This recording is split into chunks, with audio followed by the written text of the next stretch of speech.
Shout out Illinois, but we about to get the show started right now. You already know, man. And you know what time it is. We get this, all this stuff together back here. Shout out Illinois. I'm going to get them.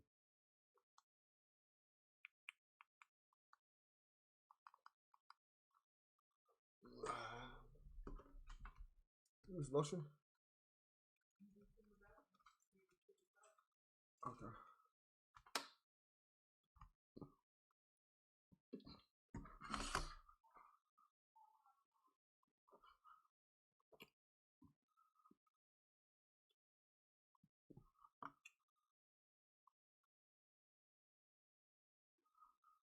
What's up, y'all? We're in the building. Get this started.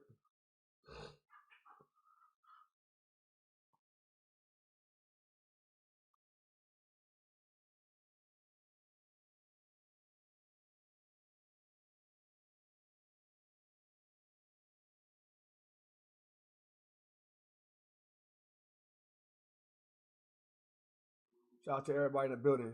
You know what I'm saying? Let's get going, Keefe.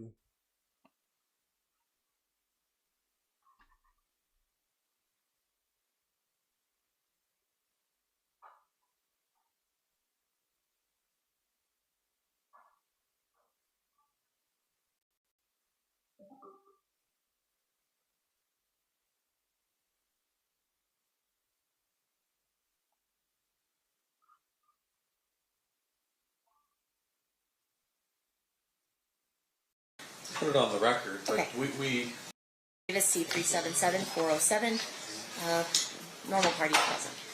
Anything we need to address outside the presence, Mr. Joshua? just one thing. Apparently, it was marked. State proposed 145, and I said 149. And so the clerk marked it as admitted 149 instead of admitted 145. So we just need to correct the record. We're gonna replace the 149 with the 145. She asked me to put it on the record. Perfect. Any objection, Mr. Sant? No objection. Perfect. That'll be done. Was there anything that you needed to put on record regarding a statement not being introduced? I don't think we need to put it on the record, but okay. I mean, I know the court has ruled on it, but we made the determination not to offer it. Which statement is that, just so if we ever need an appellate record? Okay.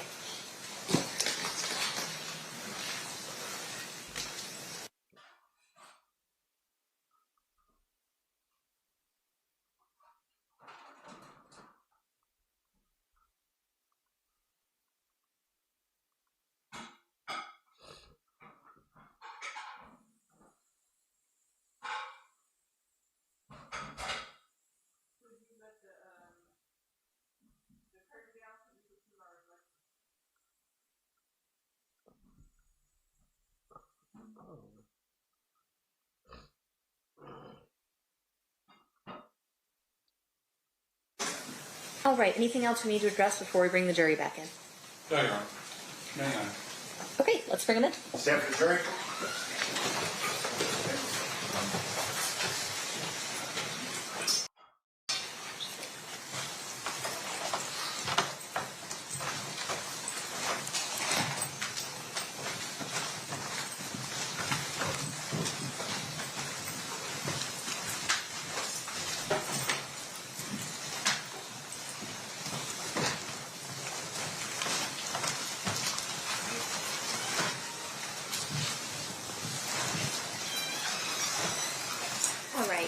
The party stipulates the presence of the jury. Yes, Your Honor. You may be seated. Welcome back, ladies and gentlemen. We are still in the state's case in chief. State, who's the next witness you will be calling at this time? Denbonte Lee. Denbonte?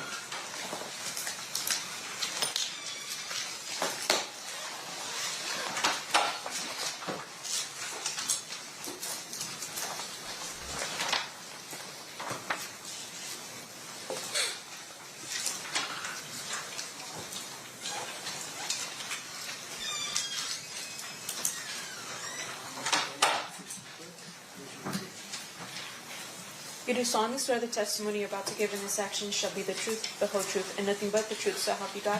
Yes, sir. You may be seated.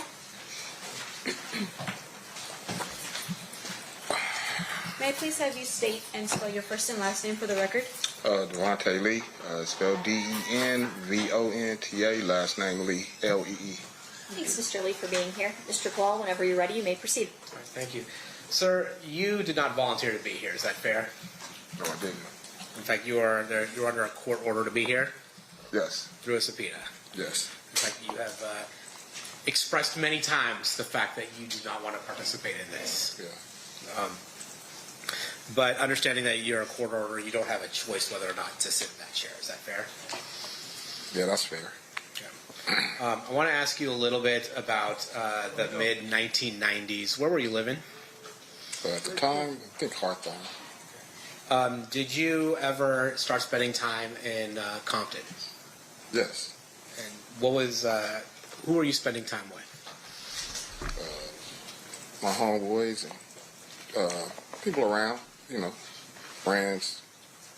At some point, were you spending time with a person you knew as Big Dre? Yes. Would you describe him as a friend? Yeah. And then later on, did you start spending time with a person by the name of Orlando Anderson? Yes, I did. Would you consider him a friend? Yes. Okay. As a result of your relationship with Orlando Anderson, did you start coming into contact with the Southside Compton Crips? Oh, yes, I did. Can you tell us how that happened? Meaning, we used to go over there and, hang out. And we wasn't from over there at that time, but we knew a couple of people. So, we go over there, hang out, or whatnot, chill. And then, is it fair to say at some point that you were given a option of joining Southside Crips or facing a different kind of repercussion? Yeah, I would say it was an option, either or, basically. And can you tell us what the either or was? Well, at the time, it was either, we're going to join or we just can't come around no more. And did you ultimately join? Yeah, I did. And how does that work? How did you join? Or you get put on, meaning, have a fight or whatever, Now, things of that nature. is it always this fight? Is it always a one-on-one, or sometimes is it multiple people on one? Sometimes it's not one-on-one. If you get lucky, you might get a fair one like that. But other than that, sometimes it's not one-on-one. And when you say a fair one, you mean a one-on-one. Yeah. All right. And so when you did you get a fair one, or did you have to get jumped in by multiple people? Oh, I had a fair one. Yeah, it was not multiple people. And how'd that happen? How'd that come about? You getting a fair one? Well, I don't understand the question. Well, did Mr. Anderson assist you in joining the Southside Crips? Oh, honestly, he didn't assist us on joining nothing. He just was there to make sure, because we was, we're friends of his, to make sure basically that we had a fair, shake. We get a fair chance. Won't get dogged out, or not unless you got dogged out by that one, whoever you was fighting. So yeah, he was, he was there to make sure that everything went pretty much as smooth as it can go. And so Orlando Anderson was basically looking out for you. Yeah, he was looking out for all of us. Now, are you familiar with a person that went by the moniker Keffe D? Yes. And who was he in the Southside Crips in the mid-90s? He was a hustler. He was known for hustling. That's what he was known. What I knew from him is he was a hustler. Grew up around there. That's basically what he was. Yeah. And when you say he was a hustler, for those of us who don't understand what that means, what does that mean? Is he getting money? Is he doing other things? He's getting money. Yeah, he's getting money. That's what it is. And how is he getting On a money? higher. Everybody, can I get 75 of y'all to like the video, man? Double tap the screen. Go to 3-prong in the corner. If you got an Android, the 3-prong in the corner, and make sure I hit that like button for your boy one time. level. On a higher level. So he's not just getting. There are some people who are let's say, hustling and get money on maybe a lower level, and then there are people who are making bigger money. Yeah, of course. You could say that's safe to say. He's on a bigger level. He was on a bigger level. And when we're talking about getting money, are we talking about through working a 9 to 5, or are we talking about narcotics? It was narcotics.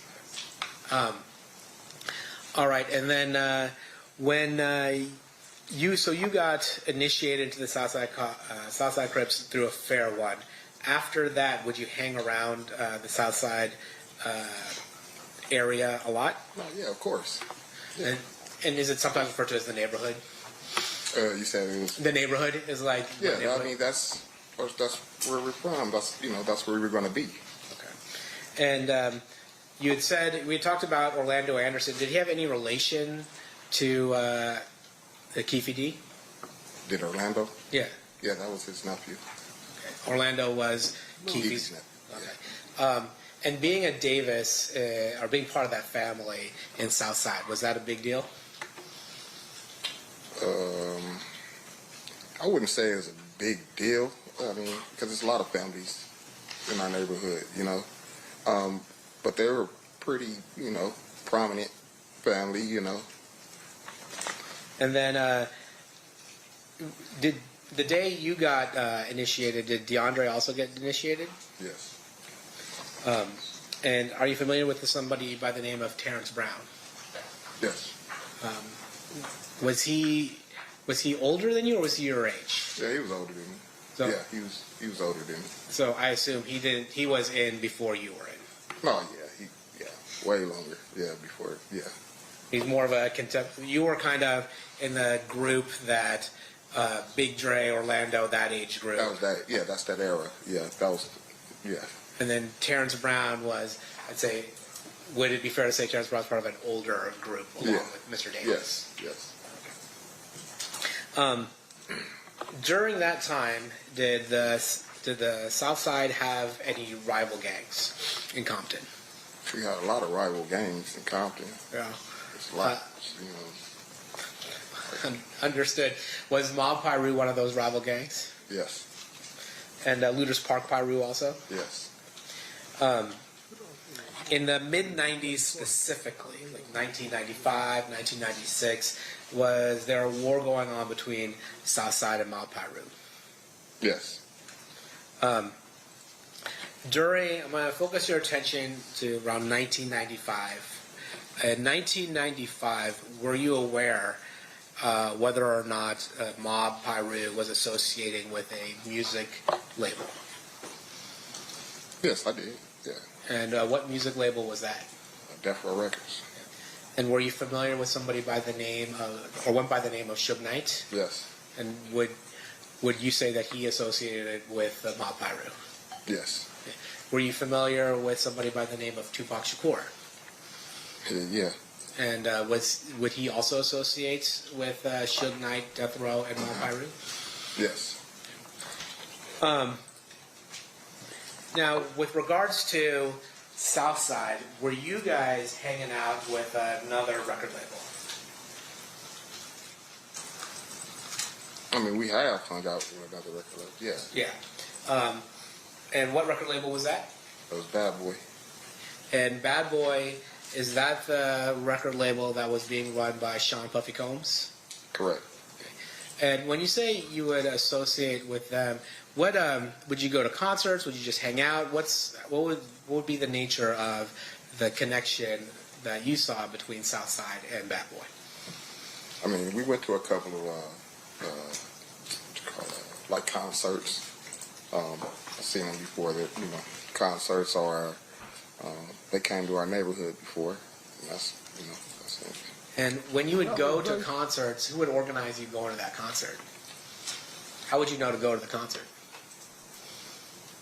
Well, we just basically all do because they say we got tickets or da-da-da-da, and we all, they'd be like, okay, we're going to go to the concert. You get your ticket and you go. Would you, was your understanding part of it was to ensure that Bad Boy was not bothered by other gangs? That was the basics of it, I believe. Yeah, I would say that. And was there a particular gang that people in Bad Boy were worried about? Yeah, they was worried about the death row. I want to take your attention to the summer of 1996, in particular the Lakewood Mall. Are you aware of an incident that took place at the Lakewood Mall in the summer of 1996? Yes, I am. How are you familiar with that event? Because I was there. And that summer of Lakewood Mall, what happened? What were you doing at Lakewood Mall? One of our friends, he was going off to college, and he had went up there to grab some things to get prepared for college. So we went along with him.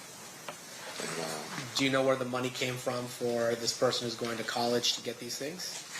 Yeah, Keefe was helping. Try to get you. It's ODM SLIM. I see you watching that new show on Stars called Snitching. Hey, did Keffe D tell Keffe D? If we say some snitching, right? I don't know how much of this stuff is true. Because if a lot of this stuff is true, then Keffe D told a lot, like a lot. Keffe D told everybody. A lot of, I don't know what college kids need really, but, like need a little TV probably, right? A little, clothes. On a little dirt shit? And things of that nature. And Lakewood Mall's not in Compton, is it? Not at all. Is it fair to say it's about 15, 20 minutes away from Compton? Yeah, if that. And just so things have changed in the last 30 years. Back then, you couldn't order things on Amazon and have them delivered to your house, right? You actually had to go I doubt it. I don't remember. So at the Lakewood Mall, you were there with other Southside Crip members. Is that fair to say? Yes. And was Orlando Anderson one of the people that were with you?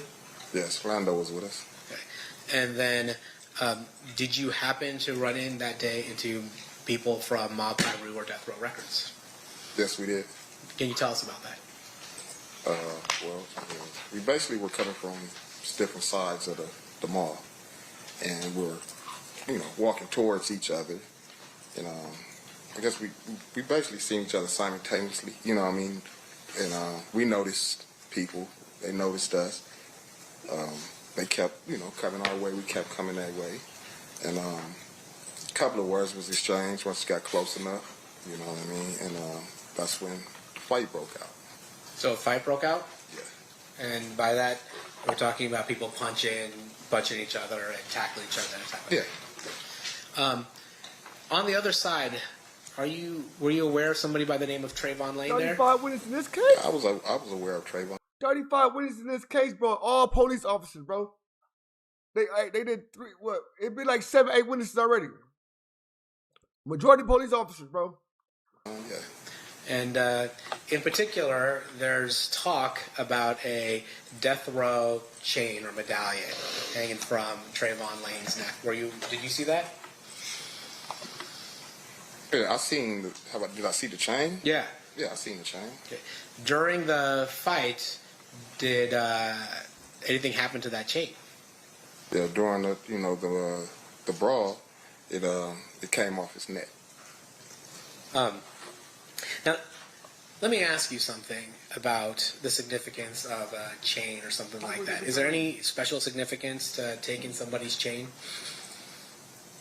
Yeah, I would think so. Yeah, yeah, of course. And can you explain that?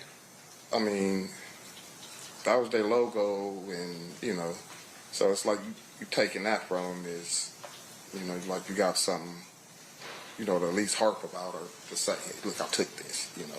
That's all it would be. Would it be considered disrespectful to rip somebody's chain off? Yes.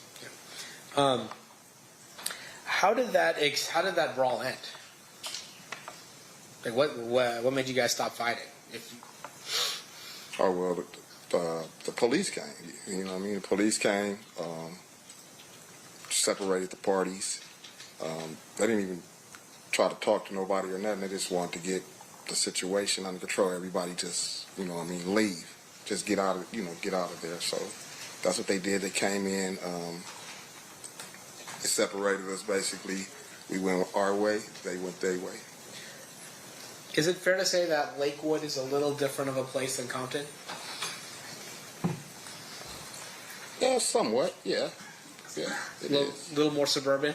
A little more, yeah. Yeah. It is. And at that point, it sounds like that whoever the police was in Lakewood just was asking you guys to get out of there, right? Yeah, they just wanted it to be, you know, in the mall. It's, you know, families, kids, you know, they just wanted to get it handled, situated, and get people out of there.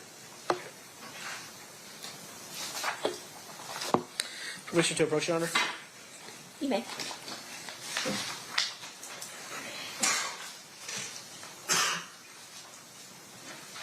I'll show you some photos. Exhibits that's already been admitted. I'm going to show you Exhibit 62. Who's that? Mr. Davis. Show you Exhibit number 63. Who's that? Mr. Anderson. Show you Exhibit number 64. Who's that? Mr. Smith. I'm going to show you Exhibit number 65. Who's that? Mr. Brown. I'm going to show you Exhibit number 60. Who's that? That's Trayvon. Okay. And I'm going to show you Exhibit number 70. Do you recognize the people in here? The ones' faces that are blurred? The only people I know is Orlando, me, and Big Dre. And then, is this just a wider out version of that photo? Yeah, same thing, same deal. What I just told you, us three. Okay. And then I'm going to show you what's been already admitted, States 66. Do you recognize who's in that photo? Yeah, Orlando, and Keefe.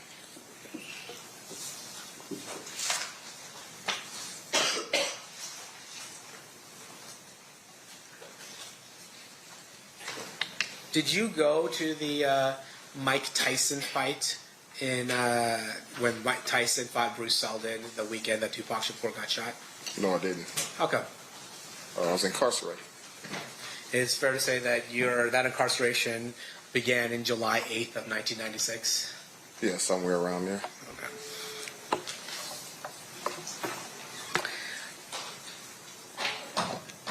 Okay. In 2006, is it fair to say that you started doing work for the DEA? Yeah, Haida. Yeah, IDA, yeah. Yeah. And is that after you got caught trafficking some drugs as well? Correct.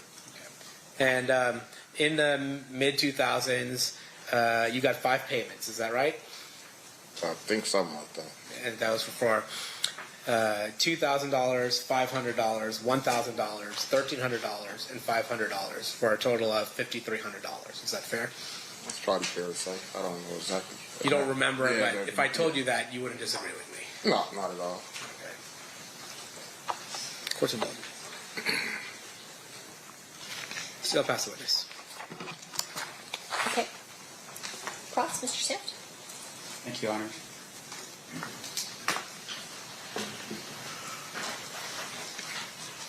Mr. Lee, your street moniker is Durlock.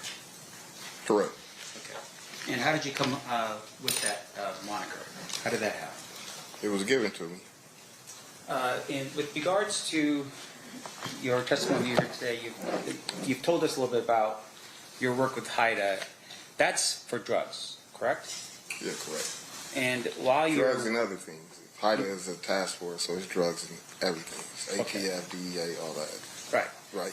And with regards to your work with Haida, of course, because it's about everything, technically, if you saw other types of crimes being committed while you're working for Haida, you would tell the Haida people because it's part of a overall task force, right? No, I'm not necessarily. I'm tell them what they asked me about. You know what I mean? I'm not gonna tell them nothing outside of the realm of what they're seeking or looking for. Right. And fair to say, though, with regards to what they were seeking and looking for, at some point they were targeting Mr. Davis as a drug dealer, right? Yeah. And so you were helping them with that information that they needed, right?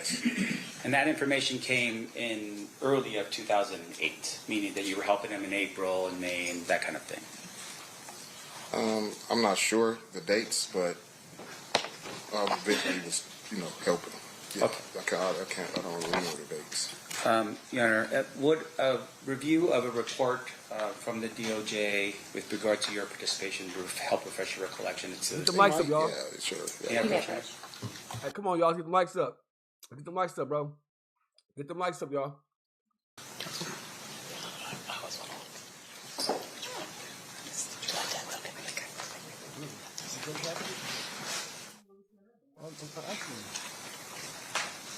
Just take a look at the report, look at the date, don't say anything, and then I'll ask you some questions. Look at the date. Where's the date? Is it?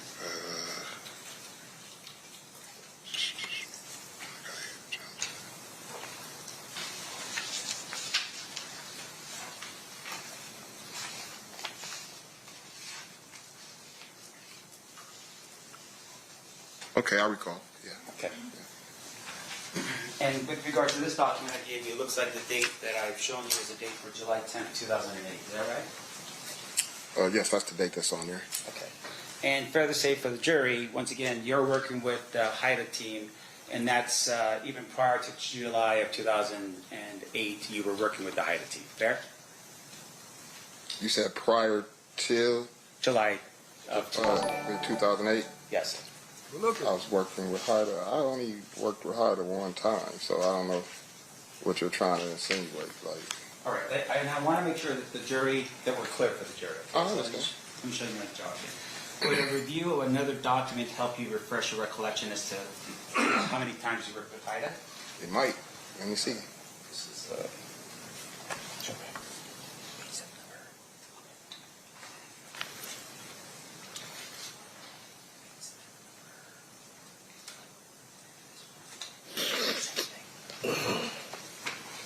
Yeah, push on. You may.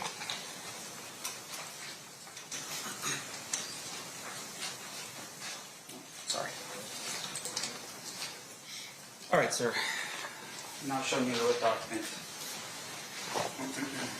You recall having an interview with a couple of the special agents from HIDA on September 10th, 2007.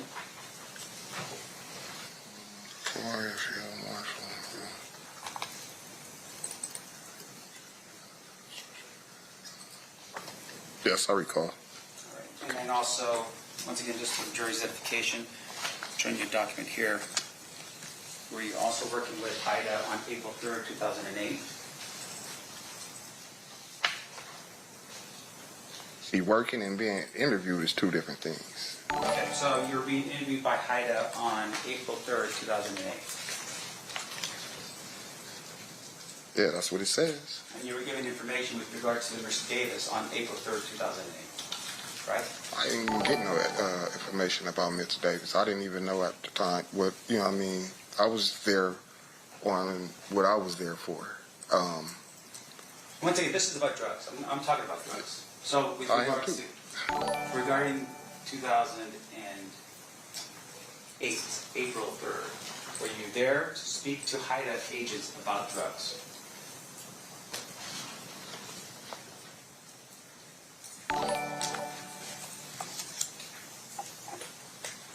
Yeah, pretty much. Not entirely, but yes. All right. When you say not entirely, what do you mean? I'm saying we did talk about drugs. We did. Anything else besides drugs in your 2000? I want to make sure the jury understands. Okay, Anything in April of 2008 besides drugs that you talked about?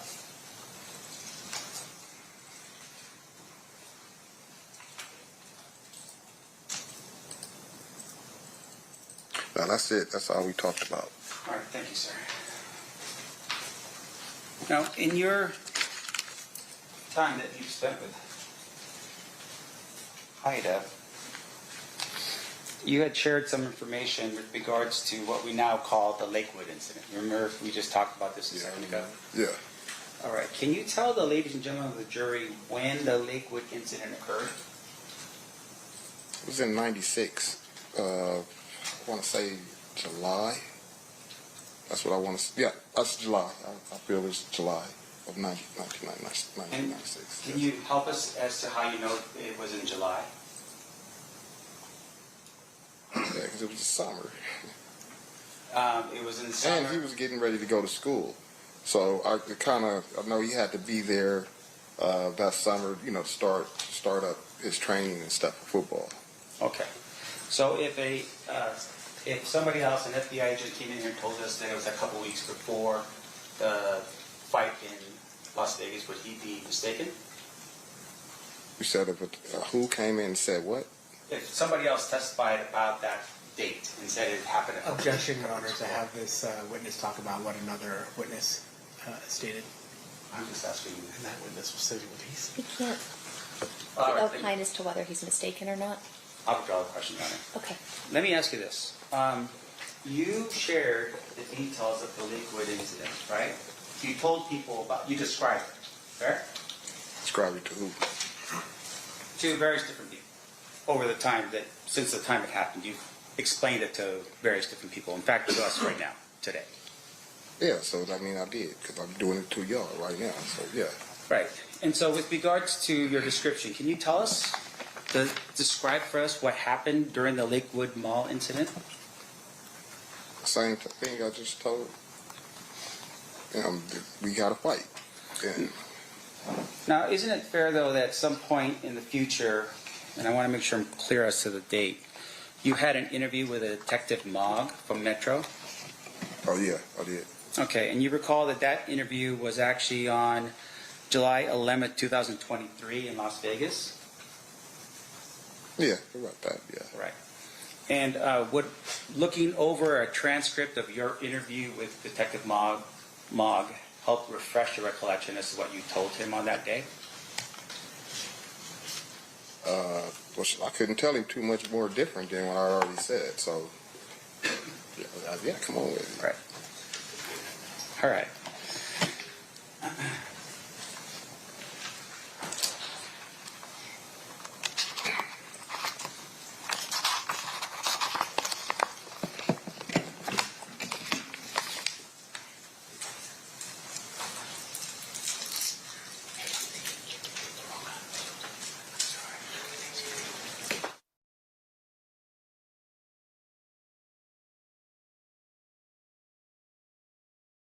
Yeah, approach your hand.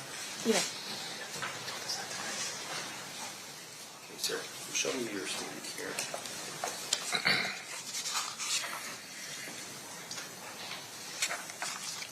And I want you to read. The highlighted. Yeah.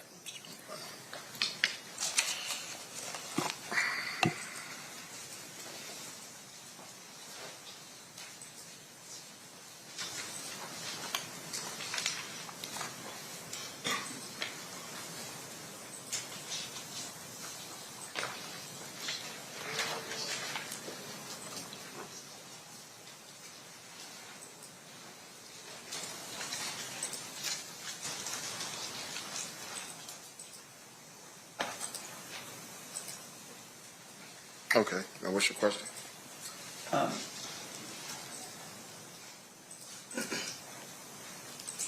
Now, with regard to what you reviewed, clear to say that you told Detective Mogg a more specific sort of thing that happened at the Lakewood Mall, right? Yeah, I would say. Yeah. Can you tell us, for instance, the location of where the fight took place? Yeah, it was by Foot Locker. By the Foot Locker. Yeah. In fact, you had made mention that the fight at the Foot Locker was so bad that they had to remodel it after the thing had gone down at the Lakewood Mall. Fair? Yeah, it's turned into the World Foot Locker. Right. You described it as mayhem that was occurred in that Foot Locker. Yeah. Okay.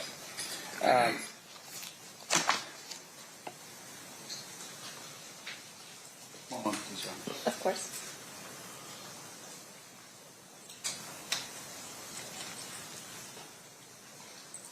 Your Honor, I have no further.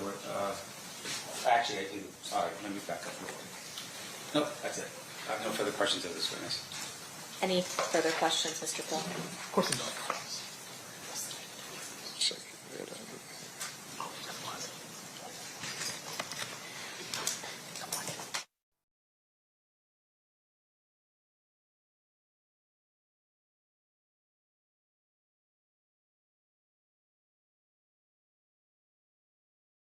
out. Your Honor, I will pass. I'll ask the witness except for one thing. I don't think I moved before the witness leaves. I don't think I moved the exhibits into evidence. I just want to be clear about that before the witness is off the stand. Okay.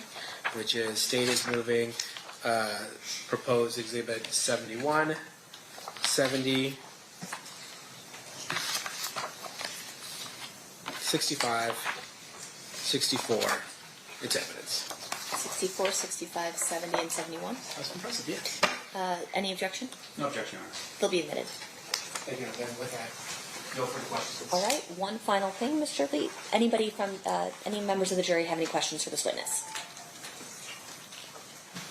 Okay, got it. Can I have the parties approach?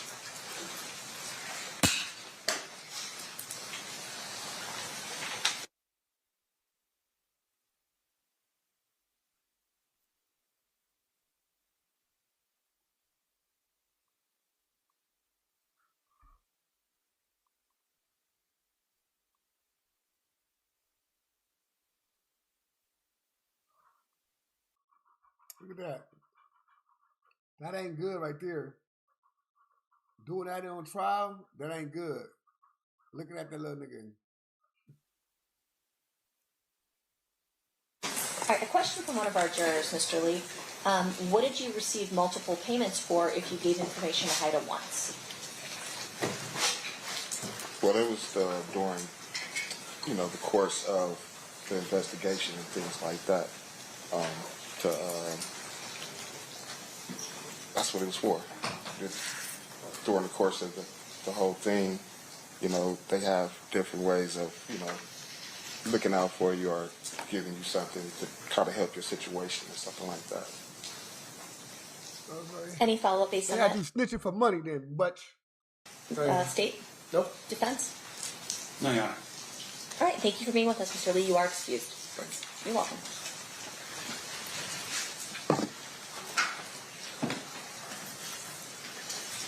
Who's your next witness, State?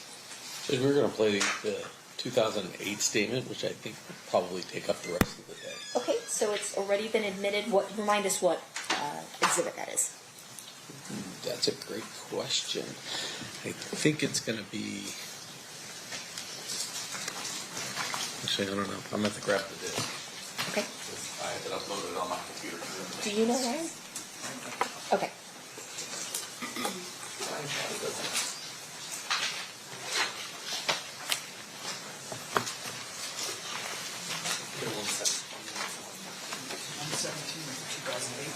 Yep. All right. So you can proceed with playing Exhibit 117 then. Thank you. 30 minutes, y'all. This shit be 30 minutes long. We about to have listen to the Keffe D talk about all the shit he did.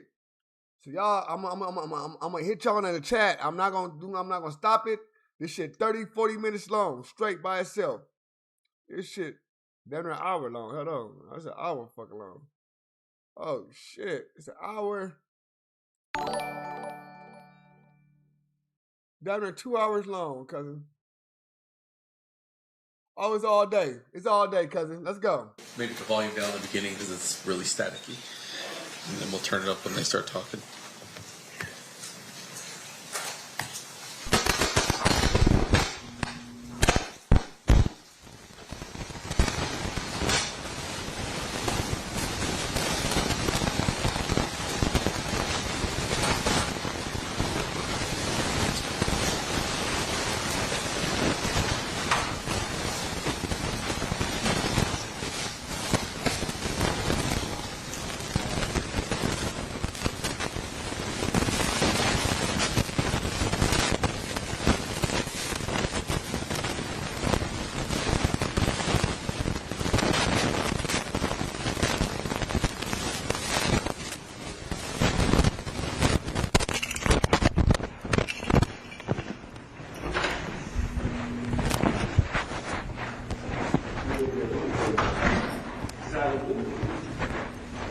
What's she calling?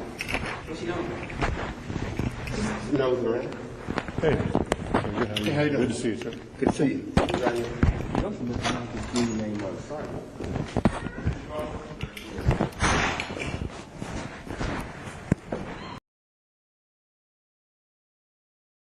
break it down real quick is Keffe D, this day for Keffe D, this is the 2008 proffer agreement.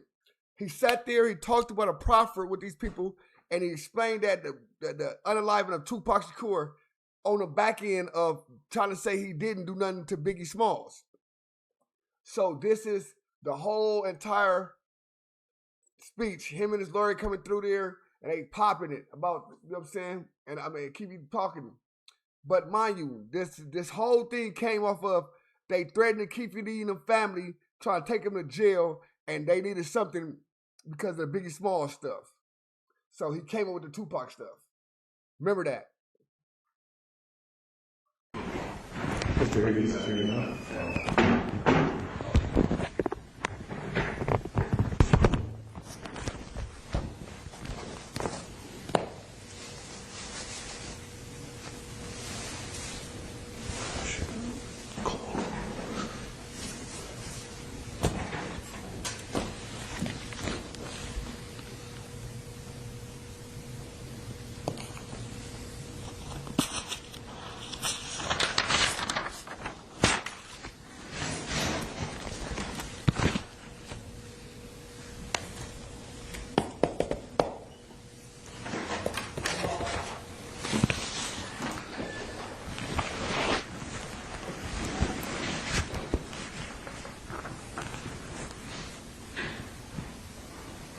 Get this thing catered?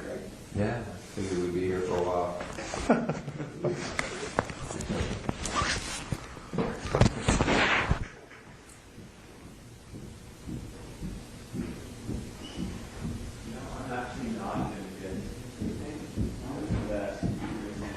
Oh, dude, you can just walk out there and buy breakfast.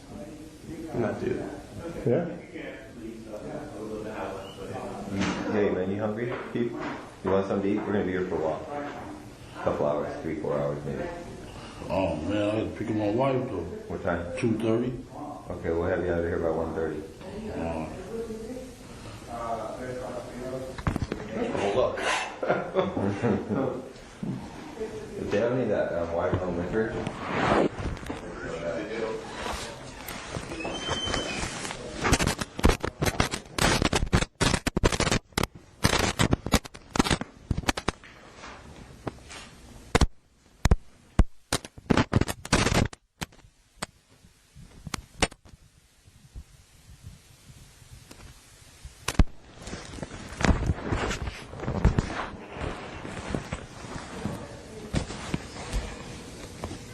I didn't say no spook down gang either. Okay. So what we were murdered. Okay. Good stuff.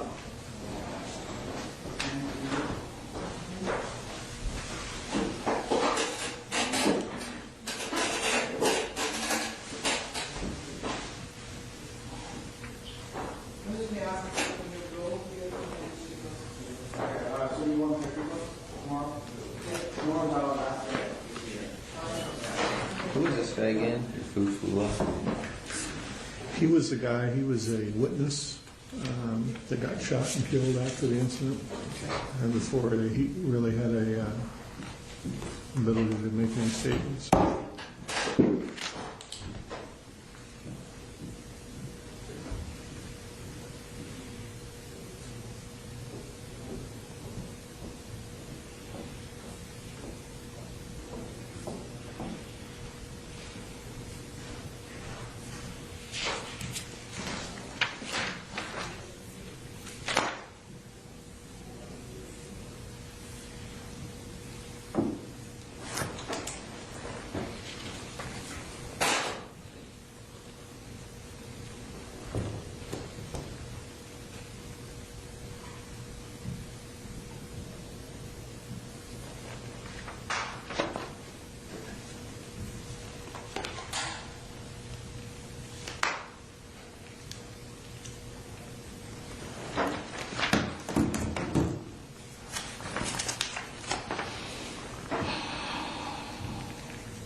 Where's Wayne? He's out there talking? He's talking to Dupree, yeah.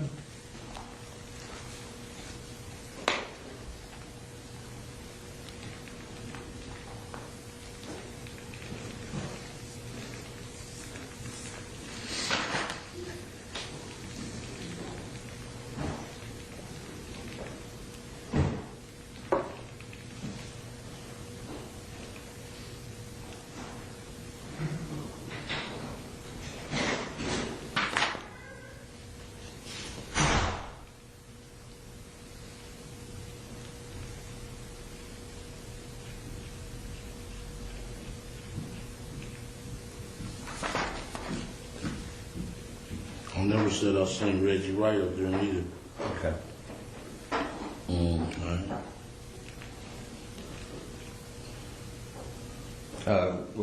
Regarding what? In Compton or at the Biggie thing? At the Biggie thing. Okay.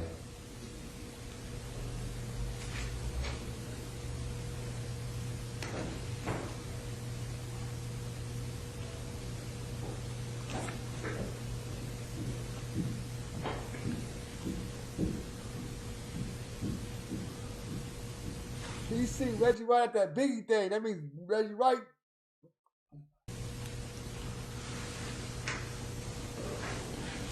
Let that get back. Pop.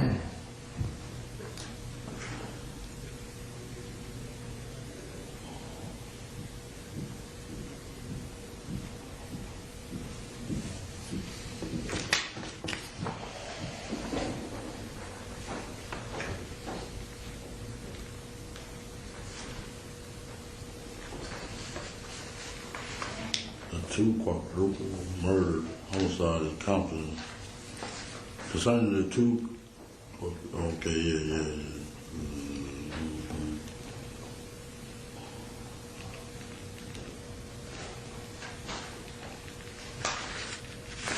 A lot of shooting in Compton after that Tupac thing.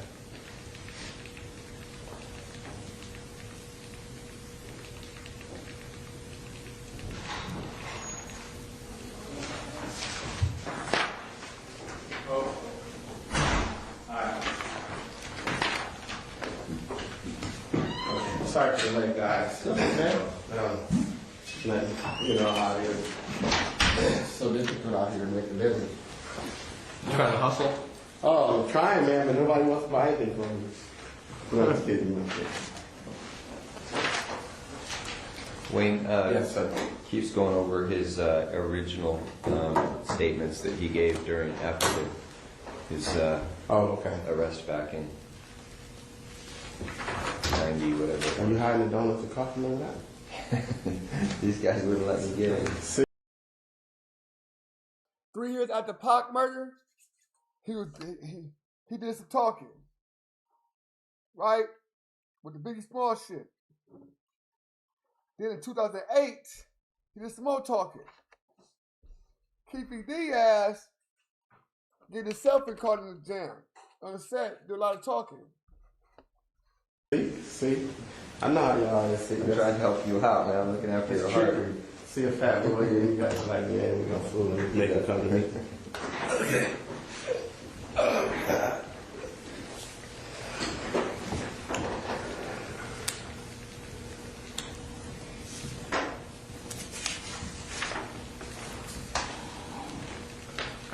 Checking for peace. No, it's just out of wonder. How you guys been? Good, man. Good. How's the holidays going? So far, so good. Really?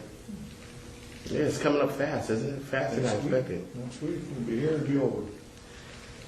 Which is always a good time. Yeah, no, it's...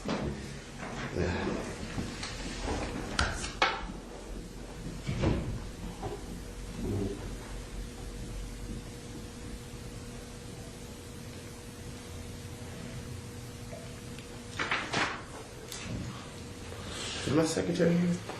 Or someone else let you guys in? It was open. Oh, it was open? Yeah. Oh, okay. Some dude came in with like a cart full of food. People came out like ants, man. Oh, okay. I got some guy pulling a cart around selling sandwiches. Oh, yeah, they do that around here. That's pretty cool. For people that don't want to go to the cafes, that they just they come from sweet to sweet. Right. I know, it is pretty, because there's not a lot of restaurants around here. Yeah, that's convenient, man. Yeah, it's convenient. Because, restaurants are kind of expensive, I guess. Yeah. Yeah, I never eat around here. So. Does that dude charge a lot? I didn't ask him how much it was. No, probably like $5 or $6 or whatever they can get. Yeah. Yeah. But it's a smart move. It's smart because, provide me a couple $100 a day.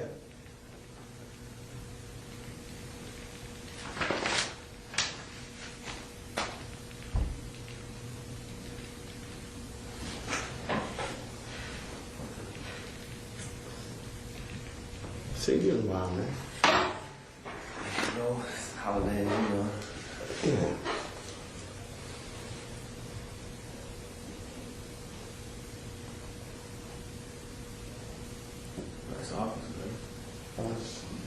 surroundings. Yes. We're moving down the street actually to the Death Row building. Is that right? Yeah, we thought, we wanted to be part of history. That's kind of ironic. It's nice that we did it. Yeah, it's real nice. I seen from the outside, not the inside. Yeah, this lawyer and doctor bought it. I know the lawyer. Her name is Shelley McMillan, and this doctor bought it. And they, he's at the hospital right now with his father. He's a minor. It's nice. Okay. Yep, I've already. Okay. What's the Nike watch? Yeah, I've already spoken with somebody from your guys' office and provided it all. Oh, okay. Probably 2 weeks ago. Nice. Thanks, man. My wife got it for me. Yeah. She loves you, huh? A little. Only on my birthday. Yes, pretty by. Yeah, very nice. Pretty by. Yeah. Calling your birthday. Yes, I do. I don't have it with me right now. I'm actually at work and I'm in a meeting, and he has his medical card with him because he's going back in for another pre-op today. His mom does, and she's with him, so he can probably call her. What is that exactly now? No, that's his statements from Prior statements during when he was arrested. Oh, okay. It's 909 331 Well, I'm not going to look into that with you. 6272. $19 phone, man. What? It really doesn't look like it. Yeah. What kind of Throwaway. Boost. Oh, Boost Mobile? Oh, they changed them. They're nice. He's fine now. Okay. Throwaways. No problem. Bye-bye. That's what they call you? You just got to throw them away faster, man. I was, you had a motherfucker sitting next to me. He ain't even went bought a phone for me.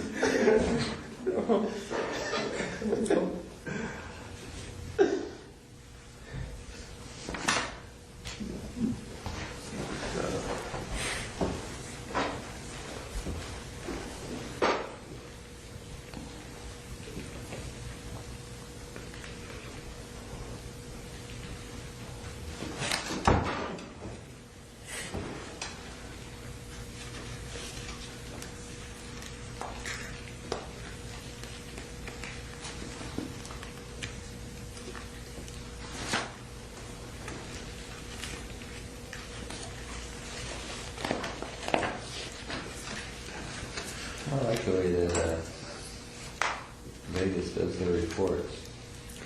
It's almost like a federal report. A lot of those agencies have adopted that federal reporting system the FBI uses for the way they structure their reports. I don't know why. But anything's better than LA though. LA are so screwed up the way they do it.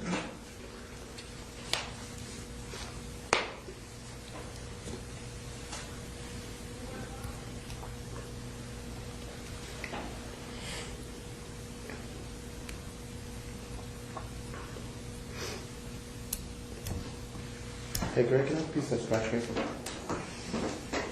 Thank you. You just need one, or do you want to? Just one.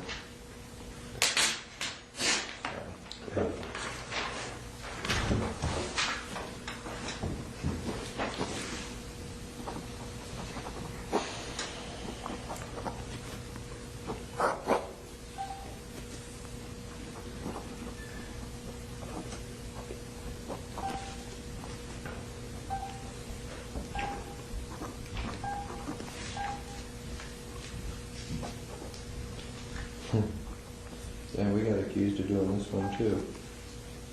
This is an anonymous caller said an Knoxville LAPD working security killed Tupac. We can't win, can we? Some of those weed tip ones. LAPD, a bunch of killers, man. Here's interesting. 9/24/96. A caller from New York claiming to be Sean Puffy Combs said he hired someone to blow up night. Something went wrong. Girls got involved. This is interesting. I believe that one. Are you gonna call in on himself? Yeah. No, but somebody. Say, is this a, Somebody just calling in. He called. Yeah. Well, he had to put some credibility to it, yeah.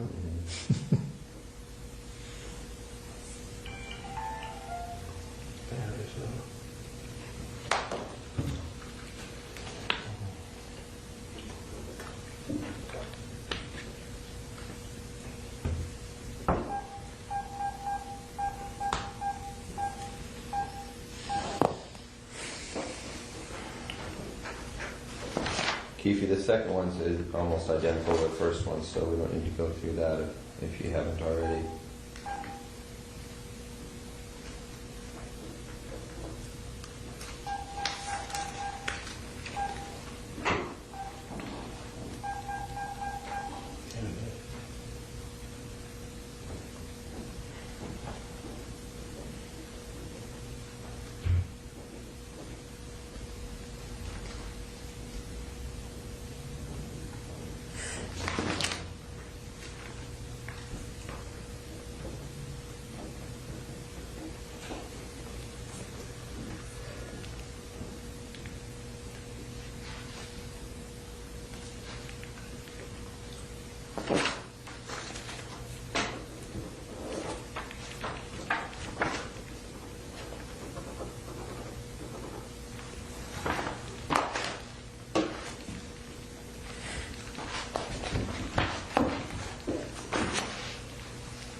Hey, Keith, the guy who wrote that wants to know if you still have the girls going to the club selling ecstasy. Selling ecstasy? Yeah, that's the guy who wrote that. Crazy as hell. Revelations. Okay, and Graham, I was the leader. So really the only thing is the thing about Santana Block, the thing about getting dope from Pat back in '93 or whatever you said it was, and then what was the third thing? Oh, Reggie Wright. Those are the only three things? Yeah. Well, what about that whole bullshit about Tupac? What's that? The whole... Oh yeah, that was bullshit. Okay. Alright. You can pass this back over here. Today, Keefe, today what we're going to do, we're just going to go over with a fine-tooth comb the Las Vegas incidents. We're going to draft up our report as regarding that specific thing. And then we're going to cover a few other things, but we do have to emphasize to you that everything in this report has to be right on, because if down the road it's determined that some of these details are incorrect, then everything's off the table. So everything in this report cannot be like that report. Hey, I want to say this though too. I feel like I said that day, don't bullshit me, and I won't bullshit y'all. You know what I'm saying? I feel I'm being bullshitted. Regarding what your deal? You said yesterday, how Mike, I need to talk to Mike. You said it was over. I need to talk to Mike, one is because I still got a tracker on his car. Two, I need his statement regarding the place in Paramount that was in his name. And there's some questions that are regarding to Mike. We're not bringing Mike in order to arrest him. But since Mike already knows that the police have contacted you and you're working with them, there should be no problem. It's up to Mike to keep his own mouth shut, and we're not going to be asking him about his people or his associates. That's not of concern to us. Yeah. If you hadn't told Mike, we wouldn't have talked to him. We wouldn't want to talk to him. Okay, another thing. I know y'all been over Kevin's house. On surveillance? No. No, we've never been to Kevin's house. Y'all haven't? Ever. Because I feel, why would y'all why not hire Edie? There's some problems, in my opinion, and this may not be a shared opinion, but I just don't believe in Edie's ethics. I think he's a dirty attorney. I think that Edie will lie, cheat, and steal in order to get himself out of any kind of problem. I think that there was ethical problems with the way that he had Orlando testify on behalf of Suge Knight, and that whole thing is a problem we don't want to have to deal with. And as you know, E.D. Fall also represents Michael Thoreau, and we just don't want all those problems. He represents Michael Thoreau right now? Well, right now. Him and Renee Campbell. Yeah. You know Renee Campbell. And I know Al was in San Bernardino. He ain't had no fucking reason being down there. You know what I'm saying? I'm up on everything, dude. You think I'm not? Well, Keefe, you know, you got to do your homework. We respect that. Don't read too much into anything. I'm not gonna do nothing to them dudes. I'm over, man. But I'm up on everything, dude. Well, now, that's why he was in San Bernardino. What the fuck? He wrote me a letter. Keefe D, I'll never tell on you this and this and that. Ooh, man. I know you was in San Bernardino, coming to MDC, coming to see y'all, all that. I know all that shit, man. It was about 2-3 years ago. I know about the Tommy thing over there in Carlton Square. Boom. He told, man, I know a whole lot of shit, dude. Okay. Well, you probably know more than us. You know, we're doing our homework as we go. But again, we just don't want to deal with those problems that come along with Michael and that attorney. You know, I don't believe in the guy. Yeah. You know, I've had my encounters with him before, and they didn't go well. Yeah. And Keefe, some of the people that might be real close to you that you may want to protect may be the same people that sold you out. So take that into consideration when you're saying, I don't want to give up Compton, I don't want to give up my homeboys, stuff like that. I'm not saying anybody did it, but I know close to you may have. Yeah, I know. He said Eddie or Pat could be working with us. And that fucked me up. You know what I'm saying? Well, Keefe, let me say this. I know you. And I know, let me say one more thing. Yes, sir. And you said, I got some shit gonna break your heart, gonna break you to your knees. I know y'all was gonna arrest me for this shit, man. You know what I'm saying? I knew that shit, dog.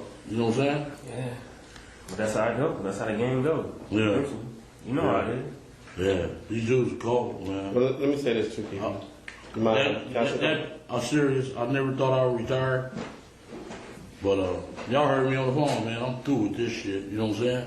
Too many dirty motherfuckers, low down, cross artists, and everything. But they don't know I'm putting the double cross down. Fuck it. I'm with y'all. And now, let me say something. Yeah. You know, I know you have used Edie and you felt comfortable with Edie, but I want you to say this, and I know you sent him a lot of business stuff, but I would think you would think at this point that maybe you shouldn't think that way because you wouldn't be here, because a lot of people that he dealt with may have participated in getting your ass here. I know. So I think you might want to look at it a little differently. Yeah. You got to look at the whole picture, and I think you're starting to do that. And when with Snoop Dogg uncle, you know what I'm saying? Then at the airport with the fuck ass plane tickets, y'all ain't got him out. And his wife even put him on blast. But you Said, know, I don't know how you got out. All the people, all the speculation. Just hold on to that. I'm just leave it alone, yeah. I'm just leave it alone. Because that'll make me mad, all that shit. That's why I smoke weed. Because I'm a dangerous motherfucker without smoking weed, dude. I get mad at easy, you know what I'm saying? We know you, man. We know what you can do. That's how Greg is without coffee. Yeah. Y'all be sitting there, keep me calm, keep me from hurting people, man. You don't want to do that. Well, you know what, man? Just like you out the game, leave all that behind. Yeah. Stop. My advice to you is just stop thinking about who did what, and just think they all did it. Yeah. And then just trust the person sleeping in your bed with you, your wife. Other than that, just shut it down. You Let's just go up. forward. No, and your lawyer. Or your lawyer. Yeah. Don't be trying to. I understand. This is a dirty war. And let's let this Greg got some other stuff he wants to talk about. Okay, good. Yeah. What this ultimately comes down to is how valuable your life is, your family. And when I say your family, I don't mean your extended family. I mean your brothers and your sisters and your wife and your kids. That's it. Anything beyond that, as far as we're concerned, is fair game. I thought Speedy. Kevin will work out his own deals. Speedy ain't got a lot on the table. I don't think that's going to be a problem. And you know, we'll throw that one in if that's what's important to you. We'll throw that one in. But besides that, man, everything else is fair game for us. I just want to say this, and me and Keefe had that conversation. I tried to explain to Keefe. You know, some people out there that you may have love for, but you can't control that their stuff is way out. That's not within your zone, you know what I'm saying? So You have to understand that. You know, But all of some of the bitches did me dirty, you know. they're not, you know, they're out of the zone. So a lot, majority of them, you know what I'm saying? Again, don't think beyond your family. Don't Yeah. be concerned with anything beyond your family. Right. Kevin will come in, he'll work his own deal out. He's got to do that. You know, he's got a lot of liability out there in Richmond. And so your brother's going to have to come in and work his own details out, which I'm sure he'll do because he doesn't want his own family disrupted. and he can help himself, but if you can't control him, you know, that's his situation. He created. Yeah. You know how to do it too. Yeah, ooh. They ain't like the old school dudes, man. You know what I'm saying? They ain't like the 80s and the early 90s dudes. These new wave, MySpace gangbangers. I know what's up, man. I'm through with this shit. I'm through with that neighborhood, all that. You know what I'm saying? Through with that shit, man. Well, that's through with that. Corona way lovelier than Compton. I can get my head blowed off. You know what I'm saying? Paying $300,000-$400,000 for a house. You walk out the street and get your head blowed off. Yep. That's crazy. Yeah. All right, I'm ready. Okay. So again, this today's report that's going to get generated is specifically on Tupac Las Vegas incident, and we'll get you a copy of that report and have you make sure everything's solid before it's you know. All right. Man, but I feel I can still go to jail with that, man. Because this is federal, and that's What is said right here cannot be used against you, Keefe. Nothing you say today can be used against you. So don't even worry. Yeah, nobody's trying to. I was just waiting on the news camera to be at my house, man. You know what I'm You're just saying? nervous. That's all. You gotta trust us too. You're just nervous. If something Man, like when I seen you yesterday, I didn't know whether to phone out or not. if something like that was to What was you doing happen, yesterday? At my house, man, yeah. So we're gonna have to just knock this door and make sure. Oh yeah, my phone was off. I didn't know whether to phone. I said, man, they That's why here. they sent me, man. They was trying to send somebody to knock on your door and it's like, you know, spam or something. Yeah. And he said, man, you looking raggedy. Motherfucker, you just scared the living shit out. Donuts all over you. Yeah. That spook, I swear, I had a dream that the cameras was there. Here go our man, bam. Just give us a number. that ain't gonna happen. We told you that nothing leaves this room, and that's the way it is. We wouldn't do that. Yeah. Then my sister, you a punk mother. We wouldn't do that. You heard that right? We wouldn't do that. And as soon as he left this motherfucker, they sent it to Vegas. Fucker. You know what I'm saying? Wow. Huh? Is that in your dream? No. Lando mama, man, is crazy as hell, man. Why? What's she She know about this? No, she don't know. Oh, don't tell her that, man. I know about Yeah. Charlotte, man. Yeah, huh? I know about Charlotte. She gonna bring the business if it comes out. Hell yeah. Bust me in the head with a pistol or something. What the fuck are you doing? That's what we saying. We're gonna keep meeting from time to time like this. Live your life, stay out of trouble, do what you do. If you don't say nothing, it's cool. But if you go out there and start talking and looking for people who you possibly think talk to us and all that kind of stuff, you can cause you gonna can cause your your own own problem. Yeah. But with Everybody that, problem. we gotta move forward on these questions you get ready to ask. Okay, We're gonna okay. keep going over and over this stuff. All right, It's gonna all take too much time. All right. So that's it. We're going to start. Me and Jeff went back to New York and did a little bit of groundwork back there. As far as the Tupac thing is going, you know, we just want to run down all the leads as far as they relate to Zip and to Puffy, Yeah. and that kind of thing. You know, but at some point in time, we will have to go hit up Bubble Up, get his statement, and the other dude that was in the car that's still alive. Ain't nobody else still around. Corey wasn't there. No. Big Dre and Lane, they both did. No, the other dude, Guitar Carol, or what they can't In the car behind you, want to show them the diagram first and see? If Yeah. maybe more clarifying it. Who was in that car with Zip, or the van with Zip? He wasn't in the van, he was in that van. That's the way we had it. You let us know if that seating arrangement is right or wrong. Anything you want to change towards the seating arrangement or whatever, just mark it on that one. Wherever you were sitting, wherever Lando was sitting, who was in that car behind. Hell, well, y'all know this shit already. But the seating arrangement might be, because were you driving? What? Were you driving in the first car? Because see that line says you're driving. Okay.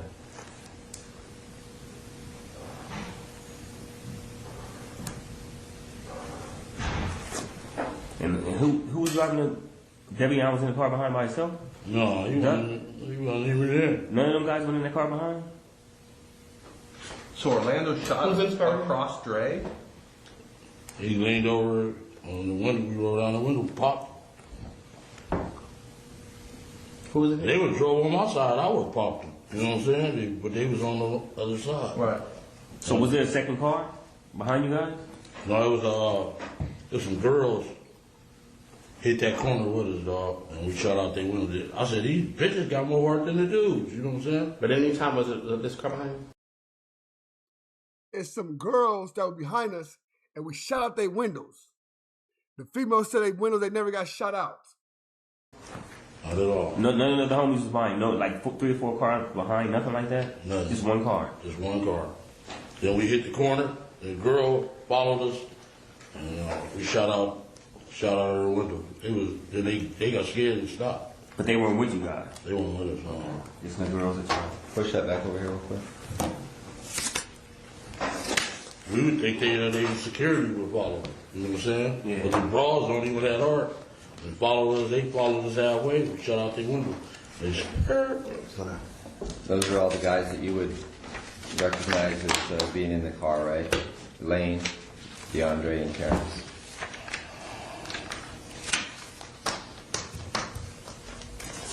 Yeah. Okay. T-Brown.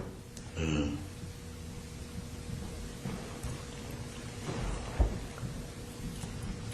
Okay. So Orlando would have had to lean over the top of Dre, right? Yeah. Okay. He did. Okay. All right. Well, that's what all the witnesses said too from the back. Give me that. That was a heartbreaker. Oh, man. Okay. All right. So leading up to that, do you know who Trayvon Lane is? Yeah, I know who he is. Okay. So do you see Trayvon there at the just before the MGM at all? I didn't see him. Okay. All right. Then let's start back at the beginning. Let's go back to, this is 96, 3 concerts. Where were the concerts where you talked to Puffy and Zip at? That was 96. I was, when they gave that BET tour. It was everybody on the show. Let me see, it was Naughty by Nature. They were on the show, Mary J. Said dude named Jodeci, Craig Mack, Biggie, Faith, and a Junior Mafia. That was a group. That's BET tour? Yeah. Or Superfest? It was a BET tour. BET tour. Where was it at? You remember that? It was in San Diego. We went to one in San Diego. Went to one in Anaheim, Irvine, then in Vegas.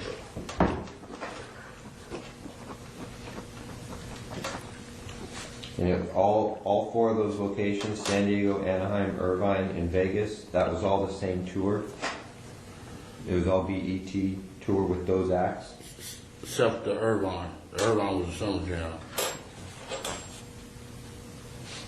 Okay, can you hit those acts again? Naughty by Nature, Biggie, Faith, Jodeci, And Mafia. Junior Mafia, and Biggie. And Faith Evans, right? Yeah. Okay.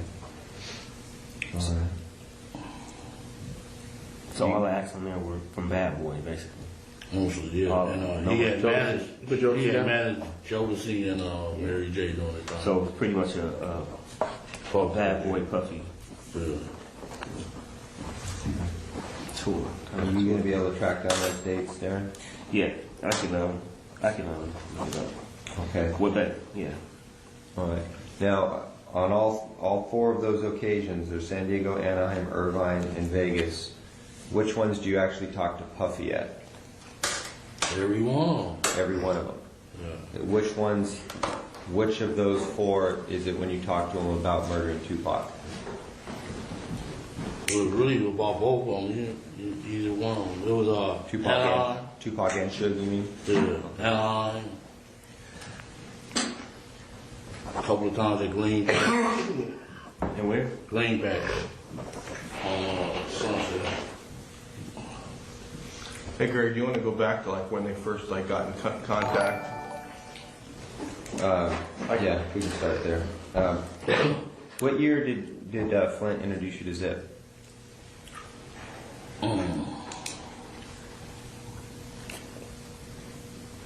It's like maybe like 91, 92. Oh, way back then? Yeah. Okay. Early 90s? Yeah. Where does Flint introduce you to Zip at? We had a baseball game, and he was they pictured, they was calling him Dwight Gooden. We got a Dwight Gooden. We used to play for like cases of champagne. And he bring a team, and we played in Southside. Yeah. Southside Santana kind of like thing? Or just Flint? They really think he an imposter. The Santanas do. You know what I'm saying? Cause he just like really. They charged him, you know what I'm saying? He wanted to join their gang. They was the baddest gang back then. But they don't really recognize them. They be on their ass, asking them for money and everything. But it was Santana's baseball team.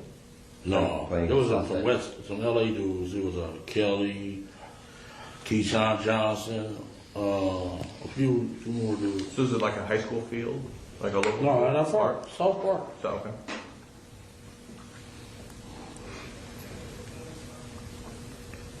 So y'all basically played against them. Yeah. How many occasions did that happen? Like about 3-4 times. 3 or 4 times? Yeah.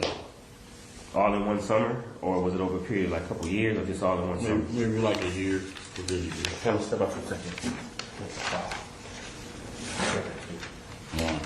And you were the captain of your team? Yeah. And who's the captain of the other team? Flint? Yeah. So basically your team against his team. Whoever you bought. Most of your players were what? Southside. Yeah. And he bought a lot of LA cats. We had a little barbecue and we kicked it up. When we lost the game, we paid them the bottles. Went to the store and paid them the bottles.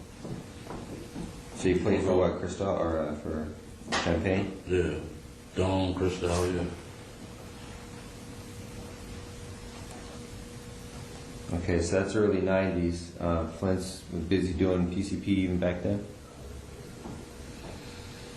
I can't say. He was kind of starving then. Okay. They used to always ask me for money and all that shit. Okay.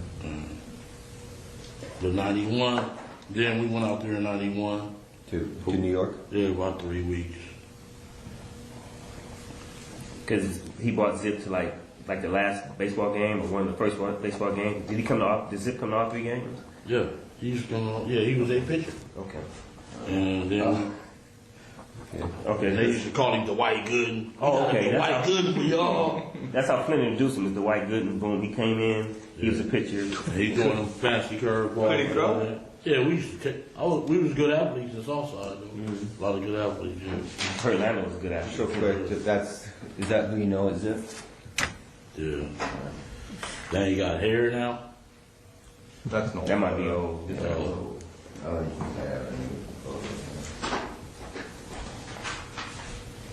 So when you went out there in New York, where you guys stayed in? Who you stayed with? We stayed at different. We stayed at what was that in the Bronx? At what is that? Best Western in the Bronx. I don't mean to take over the interview, but Then we stayed at his house a couple of times. You know, during that period of time. At Zip's house? Yeah, his little apartment. It was in Jersey City.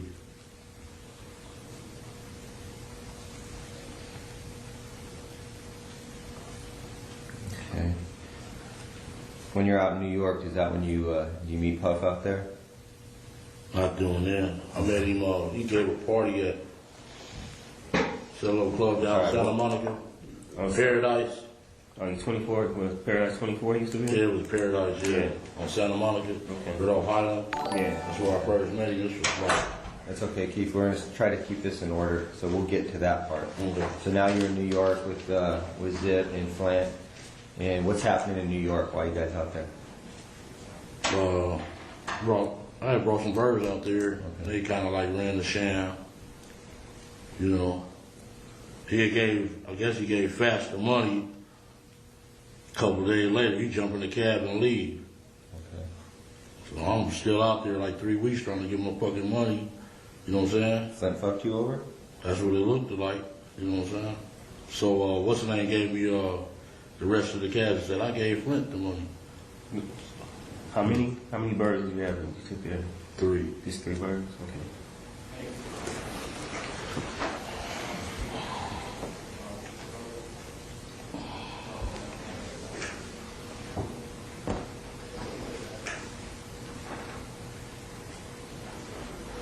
Because the Zip tells you that he already gave Flint the money, Flint's boned out. Yeah. And then Zip gives you the remainder of the money? Yeah. How much was the remainder? Like 17,000.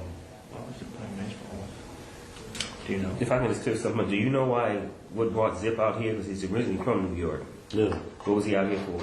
He just come out and party and have fun, you know. Okay, but he ever have a house out here where he lived or anything like that you remember? No, he never took me to no house. So every time he was here, just visiting, basically. Yeah. Didn't know him to have a girl out here that he had a girl out here he'd spend time with?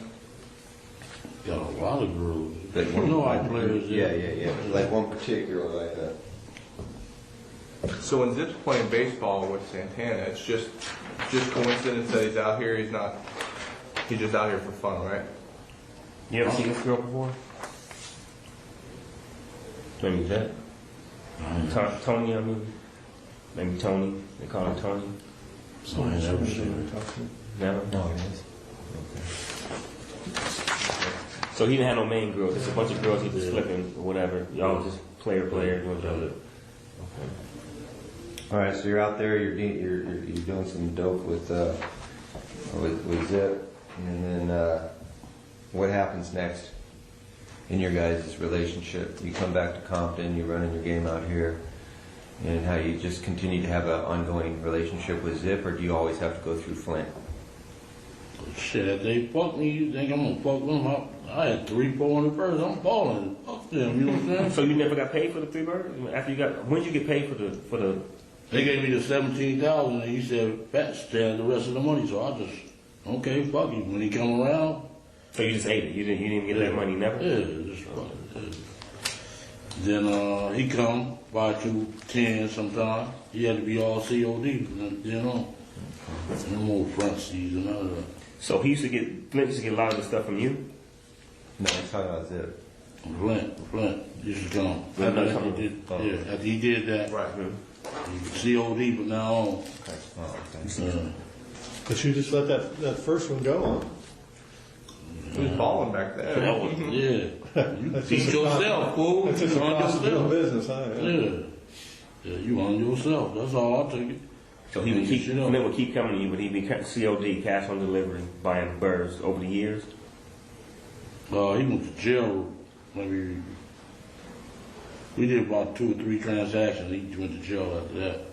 Okay. And I was asking why the fuck you would go out to Miami and you know I got the shit here. That's what you get. Because that's what he's doing, going to Miami getting some stuff, and he got popped. That's where he got popped at.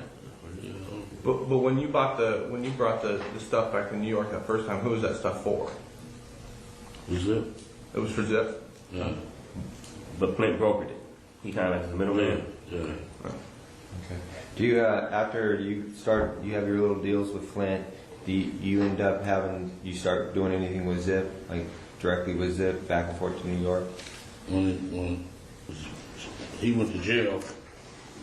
Flint did. Yeah, he called, say Zip snitching. So I like, Zip snitching. He like, yeah, man. I said, well, why the fuck your nephew was with him every day? You know what I'm saying? That don't sound good. Maybe he trying to keep me away from him. And that's what Zip came and said, man, he just trying to keep us away, man. We can get money. You said his nephew was with him all the time? The little D and Derek. Derek and Daryl, little brother, Wanamaker brother. Yeah. Because they hung out with Zip a lot. Yeah, he was hanging out with Zip. When Flint was in jail? Yeah. He was making money with him, or he was just hanging with him for the girls and stuff? You know, I really wasn't getting in their business. I just handled my business, man. You know. But they was with the girls, they do the cars, all that shit. Okay. All right, so time goes on. This is through the early 90s. Flint gets popped in Miami. And then anything else significant regarding Zip and Flint? You guys just all got your drug games going on. No talk or issues with any of the, no talk or issues with anything about Tupac at those early stages? No. Okay. He was still with them Digital Underground or somebody, the other people. So he hadn't turned death row yet. No. But when Flint and Zip fell out, there wasn't no beef. Just word, he snitching, and they. That's what he said. That was bullshit, so we could stay away from each other. So that was it. Yeah, that's what I said. Why your nephew still hanging with him? Okay. If he's snitching, that don't look good, you know. So then you hook back up with Zip? Because you know it was bullshit? Then I did that water deal with him. With Pat Bernard, it's in the paperwork already. Okay, so you do the water deal. Was that pretty accurate what you said regarding the water deal? That Pat Bernard. You guys fucked Patrick over? Patrick Bernard? Yeah. I didn't say we fucked him over. No, he did. I think he got his money. Okay. He did? Okay, he probably didn't. 15 years ago. You know, the deals that went down between them, you know?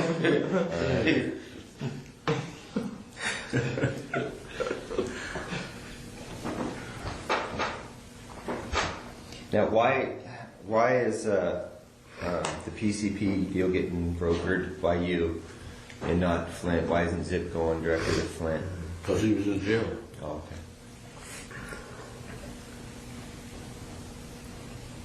So you became closer with Zip while Flint was in jail. You started doing business with him. Yeah, we started hanging out when he come to LA. He'd come and hang out with me. We go partying.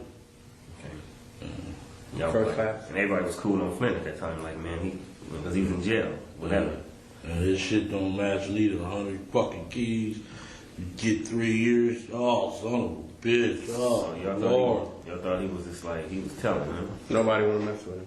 Man, we know. And Corey, 200 keys in Columbus, Ohio. You get fucking 30 bucks. Oh, man. I got more than that on a phone call. You know what I'm saying? Who's your lawyer back then when you got that time? Edie, you had some assistants. Oh, Edie. Okay. Yeah, that shit don't add up, boy. Where? So you and Zip keep doing deals. In between, at some time, how does Pac or Big get brought up into the situation as far as you? We just started kicking it, and we met the boy at the. He gave a. What was that? A BET party? For the BET award. It's like 92, 93 at the club in Santa Monica. And Mary J. What's his name? That tall dude with the neck used to have dreads. He with Aftermath now. What's his name? Busta Rhymes. Busta Rhymes. At Paradise? That was the time? Yeah. Busta Rhymes. Man, them one was got in a fight. I was suited. My cross, he thought he was all big shit. We was gonna beat the fuck out of that boy. but he wasted his drink on me, and I'm like, motherfucker. Yeah, that's where I met. First day I met Paul. And Zip introduced you to this my boy. What did he introduce him as? This my friend. This my nephew. That's my boy. This my boy.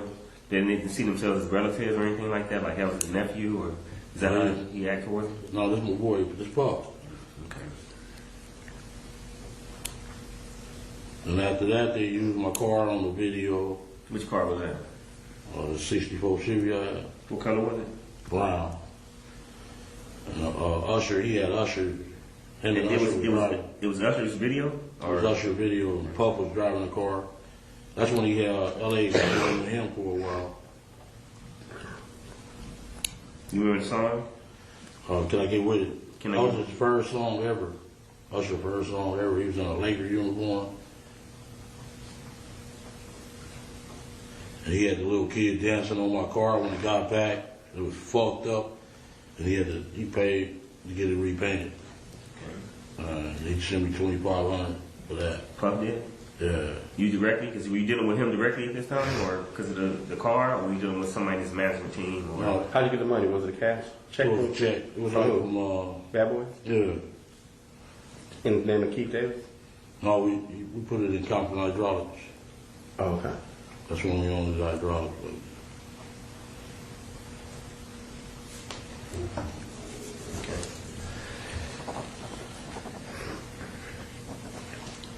I'm sorry, what's the cat's name again? The video dude? Usher.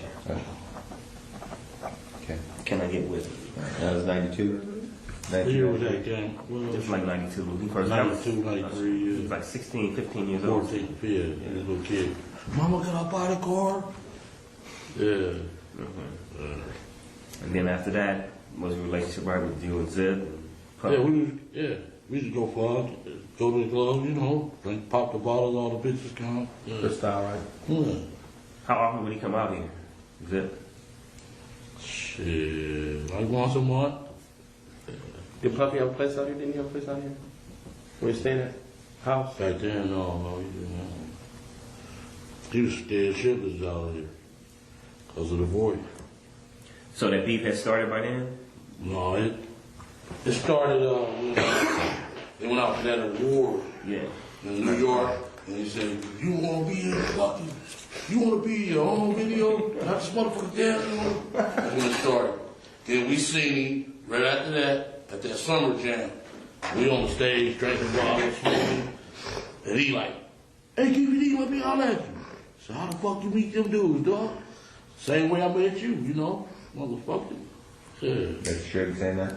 Yeah, Suge asked me, how you meet them dudes? I'm like, man, same way I met you. And that was at the 95 Summer Jam, Summer Festival? 95. That's when One More Chance was out. Big Key, Kevy. Okay. One More Chance, yeah. Let's go back a little bit. We go back, Zip is coming out once a month. You met Puff at the Paradise Club at the BET Awards. He asked you to use your car, you use your car, you end up getting damaged, he pays you. And then Zip's coming out once a month. Prior to the times when you start talking about the beef with Pac and Suge, how many times do you meet Puffy? How many times we met him before the beef came? Maybe about 3-4 times. 3-4 times, always like at a social event? Yeah. Okay. Green Patch was mostly, that's where we started. Green Patch? Green Patch. Right on Sunset, by the lounge. Yeah. Oh. It's a little upstairs, and just like a deli. Yeah. Oh, no, that's called right next to the comedy store? Yeah, then there's a strip club on the other side. Deli. Okay. So you see him at these different events out here, just kind of socialize, shoot the shit. It's nothing going on. And then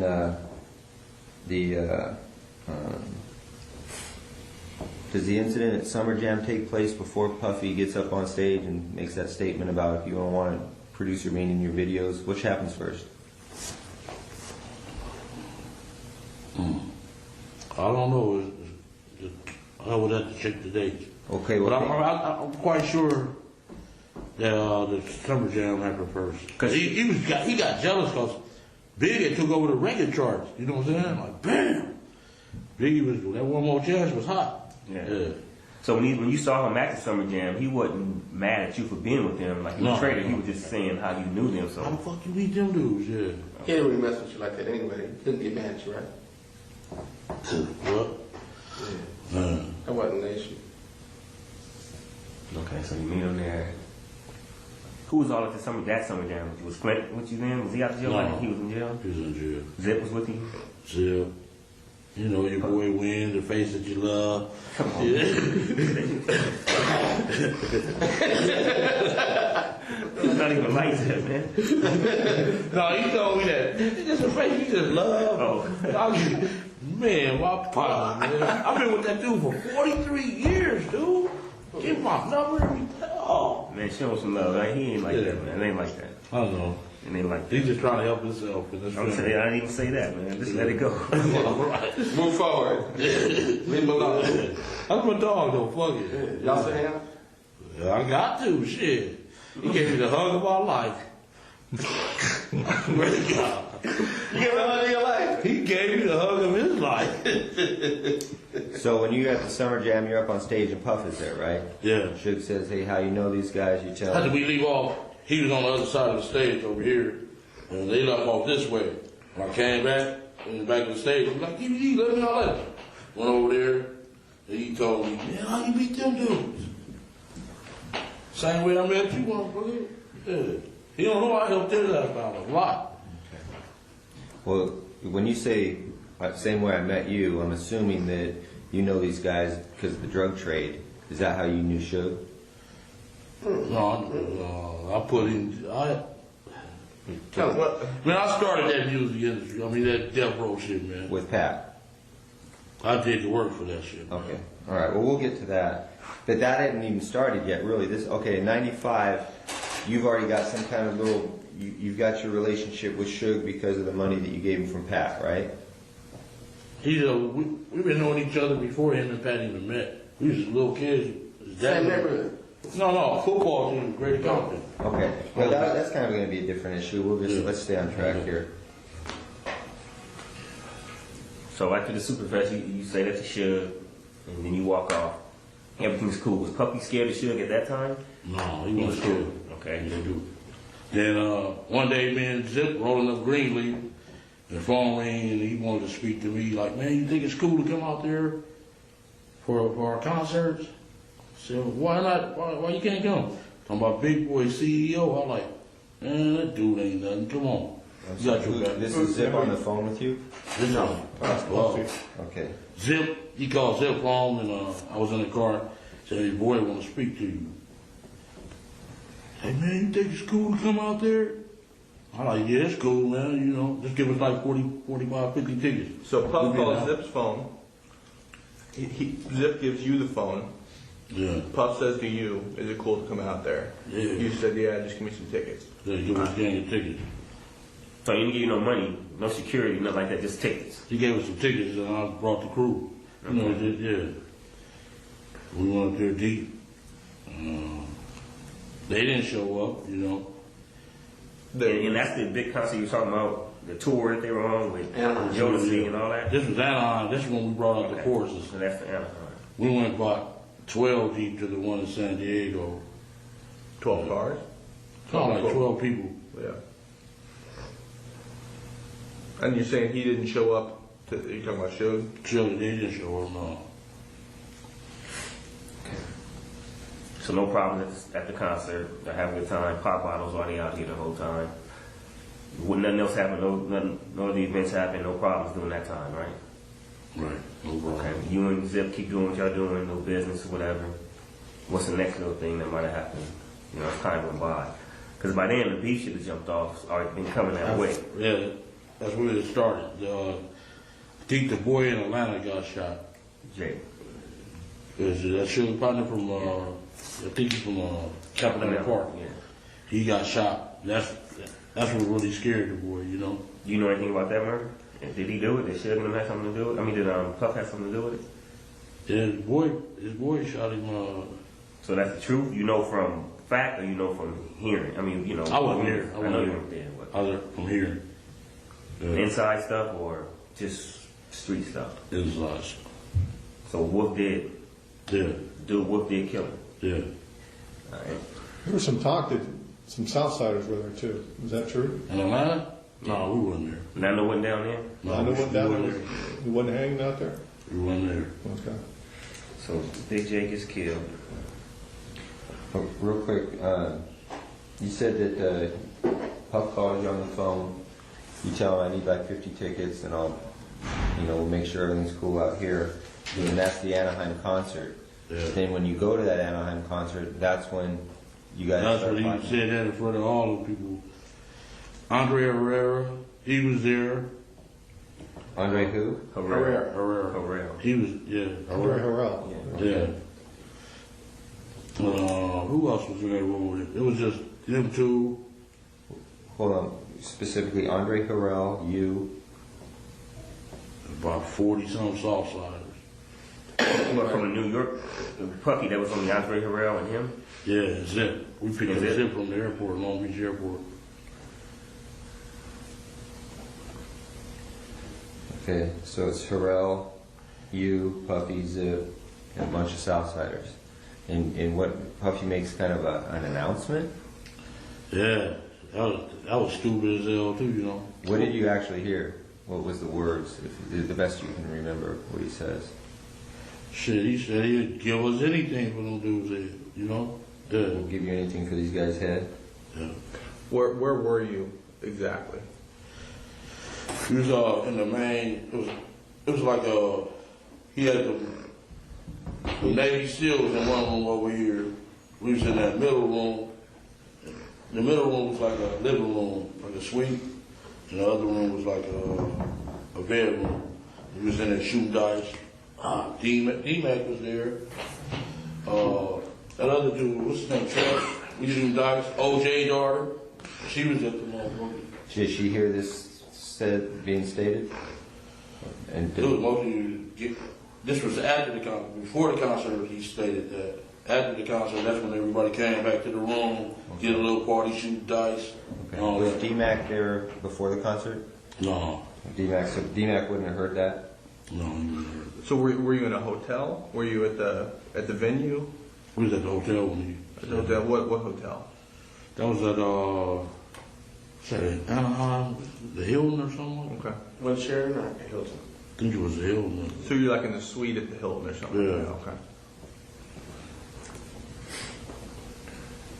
I think it was Halloween night because she had on a cat suit. Trish had her on the bed like, make me out for me, baby. T. OJ daughter. She was a bad motherfucker, boy. Back then. Yeah, I wanted to hit that thing. Yeah.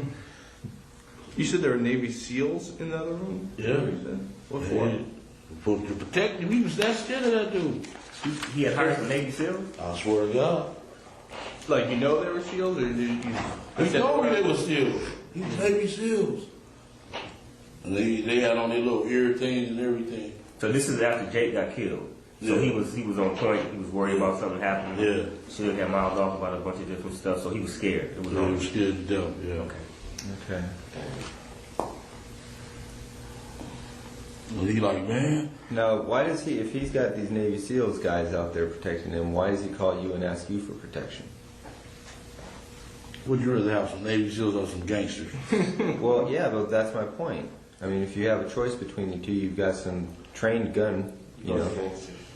Explain to me. Yeah. You would want the gangsters because the blood, they'll tear them dudes' ass up, man. Come on, man. They don't play fair. Yeah, tear their ass up, dog. I swear to God. You know they would. We would have went in there and beat them up if we would. Man, I ain't seen a lot of gangsters that can hit their target, man. But they don't know like we know, man. No, We would have went in that room They and don't told know them. like, you know, we know Navy SEALs. It'd be a bigger crew about me, like 3 or 4 of them. No, like 40. Navy SEAls are I killing don't think they know like we know Navy Right, SEAls. right, They right. thinking they're just some guys with guns. They can go in there and shoot it out with them. Right. They would have wiped the floor with them, man. But anyway. All right. So he's got both. He's got his legit security, and then he's got his gangsters. Yeah. Well, let me ask you a quick question. When you guys rode, who was all with you?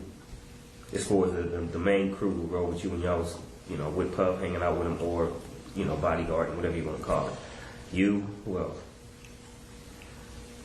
Face to love. You went. Me win. Corey sometime. Lane, all of us. You know, the little crew. The whole No, crew. well, that crew that day. Who was there that day? At Anaheim? Mm-hmm. Everybody. Everybody. Yeah. Whole fucking neighborhood. Give us 5 names of people who would say, "Yeah, we heard Puffy say that." You don't have to come from. They don't. Al, Corey, Wynn, Third Rock, all of them would tell you shit. I'm quite sure they did told y'all already. Al, this is all the main crew. Was it up there? Was it up there? No, he wasn't there. He was still rolling. Okay. Bram, none of them, the G's from the other side went over there. No. This your crew. Yeah. The Burns, right? So this Anaheim thing had to be after. This would have been after Big J got killed. Yeah. After Big Jake, right? Yeah. That's when it heated up, huh? After Big Jake went down in Atlanta. Yeah. But just to make something clear, you said previously one time you went down there with 12 people. Is that different from That this? was in San Diego. Okay. San Diego. And that's after Anaheim. This is before Anaheim. Okay. Before Anaheim. So Anaheim was pretty much the last big concert you guys went to, and that's when all that stuff happened.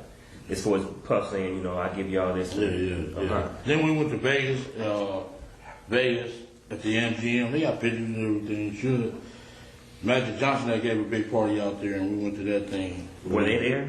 Who? Puff and them? Yeah. We smoking weed all. I ain't never seen them smoking weed in the MGM like that. But man, y'all is crazy as hell. You know what I'm saying? They just smoke it wherever they want. Yeah. Had the thing roped off.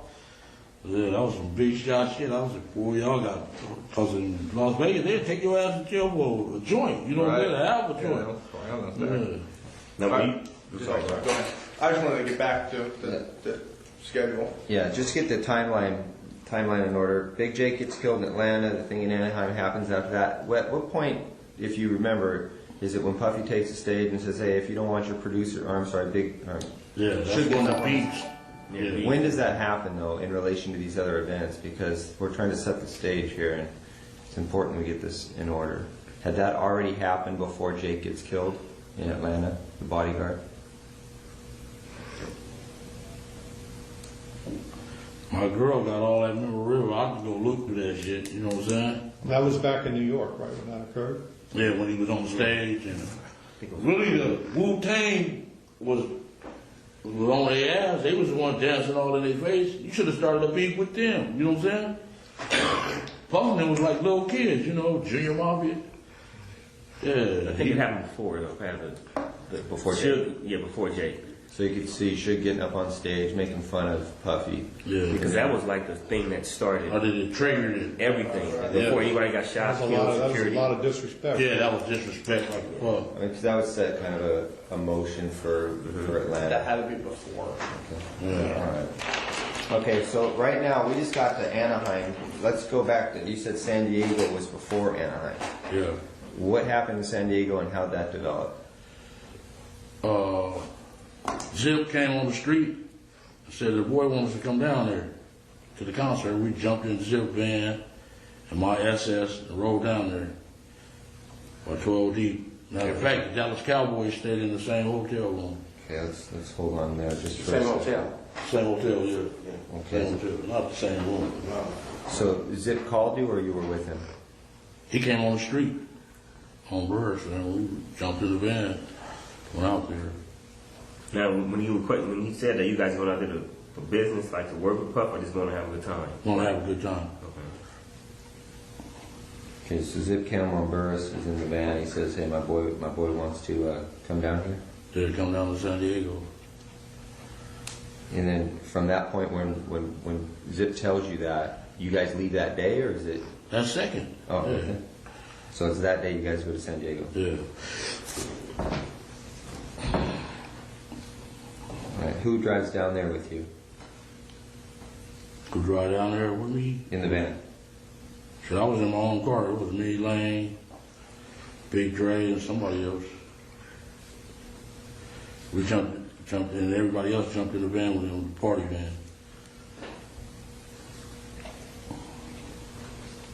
What color was that van? Black. Is that a different one than the one in Vegas? Maybe you said he was in a van in Vegas, so it was the same one. No, he was in that black Benz in Vegas. Oh, Benz. Like the end, so. Yeah, he said Benz.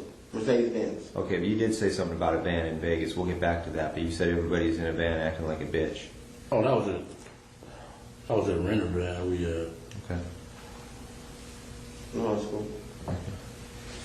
All right. So Dre, Lane, Davis, you're all in what car? You had the. Yes, it's some Paul.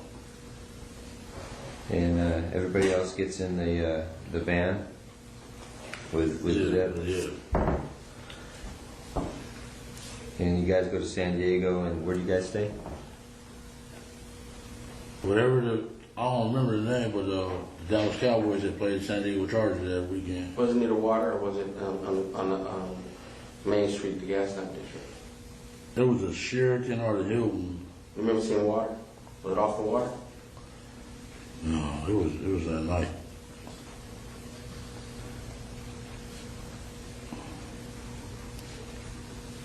That'd be a nice place. Cowboys are staying there. Yeah, that was my team. Yeah. Well, that should be easy. There was a lot of girls, boy, they groupie, business, yeah. Okay, so you and Zip and the rest of the crew down there, you run into Puffy at the hotel or at the concert? We ran into him at the concert, then we went to the hotel after the concert.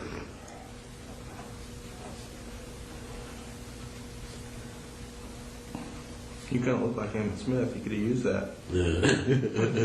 Yeah. Okay, so go back to the hotel, and what discussion regarding Tupac and Shakur? What happens there?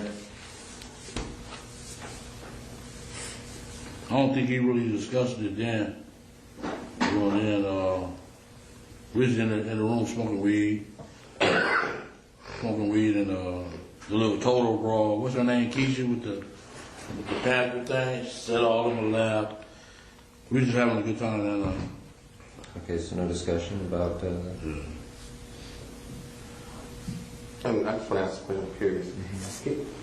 Who paid for y'all rooms when y'all was in? Like when y'all go to the hotel, y'all already have rooms for y'all? No, I don't pay for it. We had money, man. Them dudes. Oh, y'all was paying y'all stuff? So they were just getting started, really. Oh.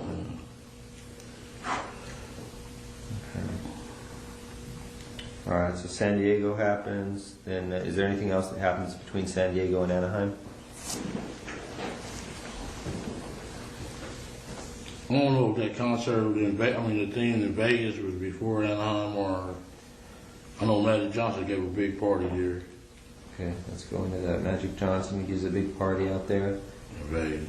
And you go out there with Zip?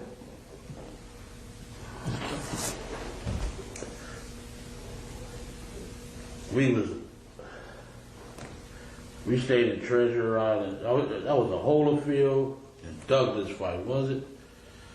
Was it the Holyfield Douglas fight?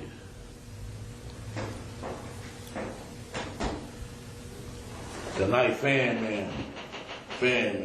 You know, Fan Man. Holyfield Bowl, wasn't it? Okay, it was the night of that Yeah, fight. Holyfield We Bowl. stayed at the Treasure Island. Al they got the rooms for us and everything.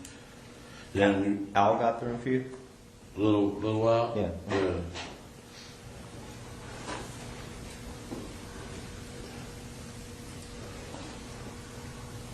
Then we went and met him at the MGM, him, Zip, and Biggie, all of them was there. Okay. Lance. I'm sorry. When's the first time you met Biggie? First time I met Biggie was in San Diego. The San Diego concert and everything? Yeah. He was in the room with y'all or whatever? Yeah, smoking weed. Yeah. That's the first time all y'all met him? Yeah. Okay. Good question. Break and then All right, play I was- second half. You read my mind. I was going to do it at about 3 o'clock, so you beat me to it. We're going to take a recess at this time. During the recess, you are admonished not to talk or converse amongst yourselves or with anyone else on any subject connected to the trial, or read, watch, or listen.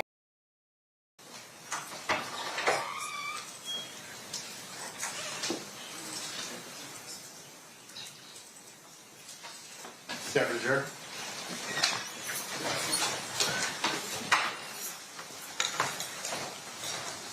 Do the parties stipulate to the presence of jury? Yes, Your Honor. You may be seated.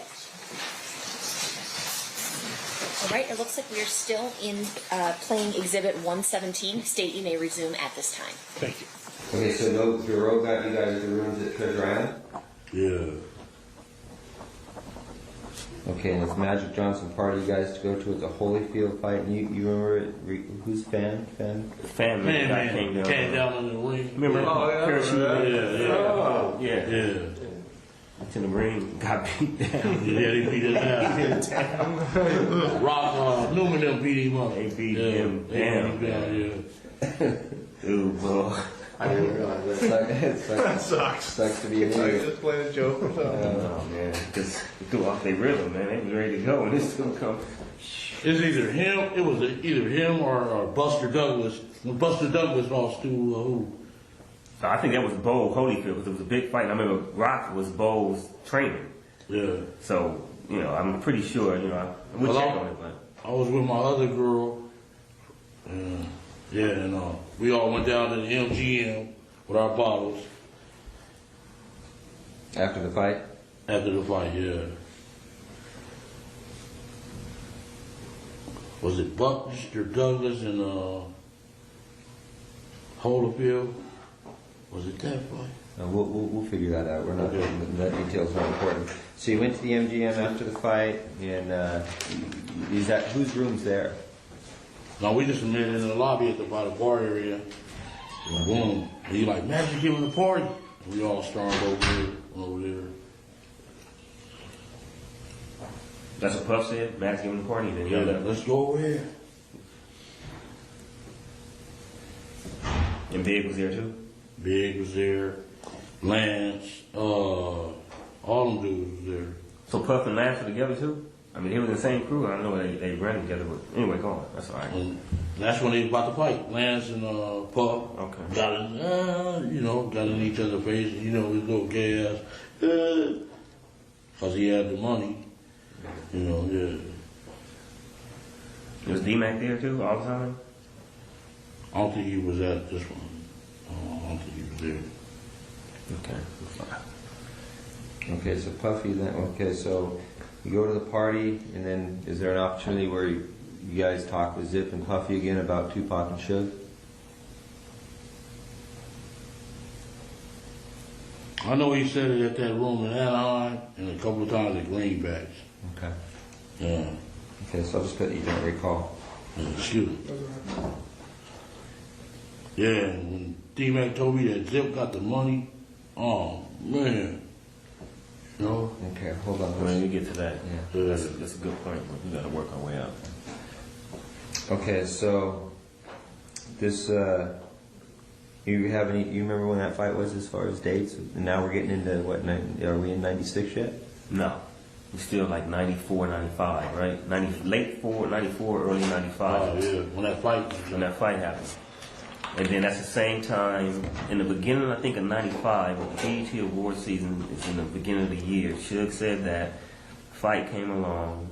That was a Source Award, he said that. Yeah, but you know how all the awards started, January, February, March. And then the fight was in the summer, wasn't it? Wasn't it a summertime fight? Was it hot out there? I think it was winter. So end of the year, end of 94. Yeah. It was Buster Douglas in Holyfield. Okay. Fight. Yeah. All right. Okay, so discussions regarding I'll give you anything you guys want to take care of those guys. That's like a year and a half, 2 years before it ever actually happens. Maybe about a year. Well, he's killed in late '96. Yeah. So that would make this, it would have to be late 95, late 95. Okay, yeah, that's what I'm saying. Yeah. So awards early in the year, the beat starts, comes all the way around, the summer go through.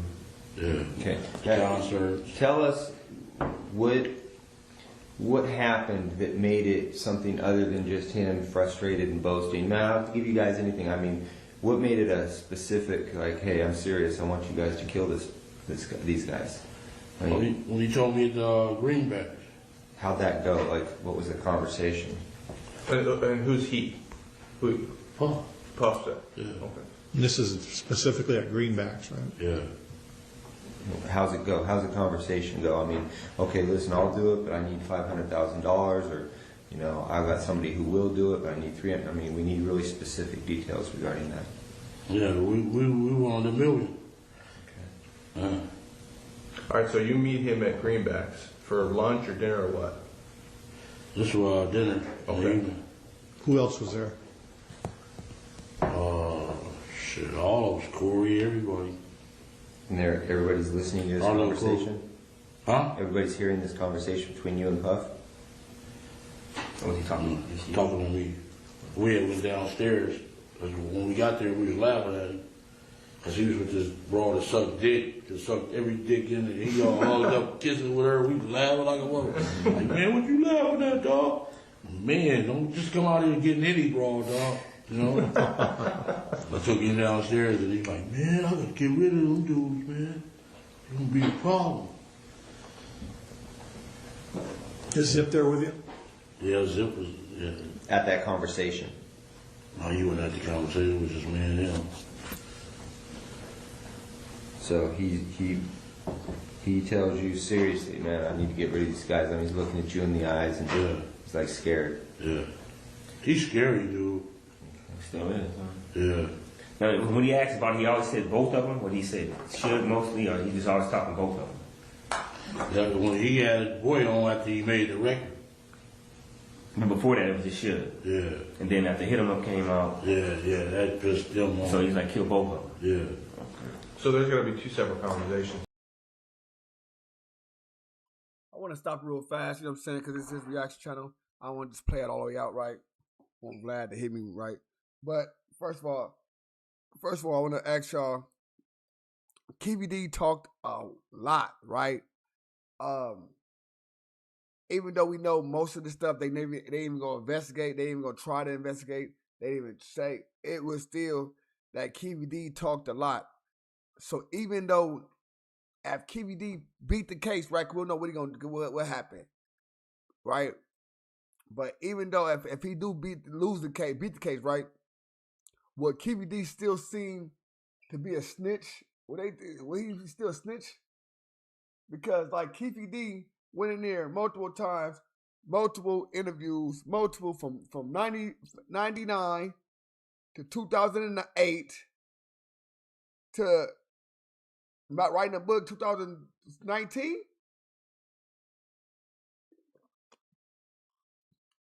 And then I think I seen JB say, if Keffe D get convicted, they going for Diddy.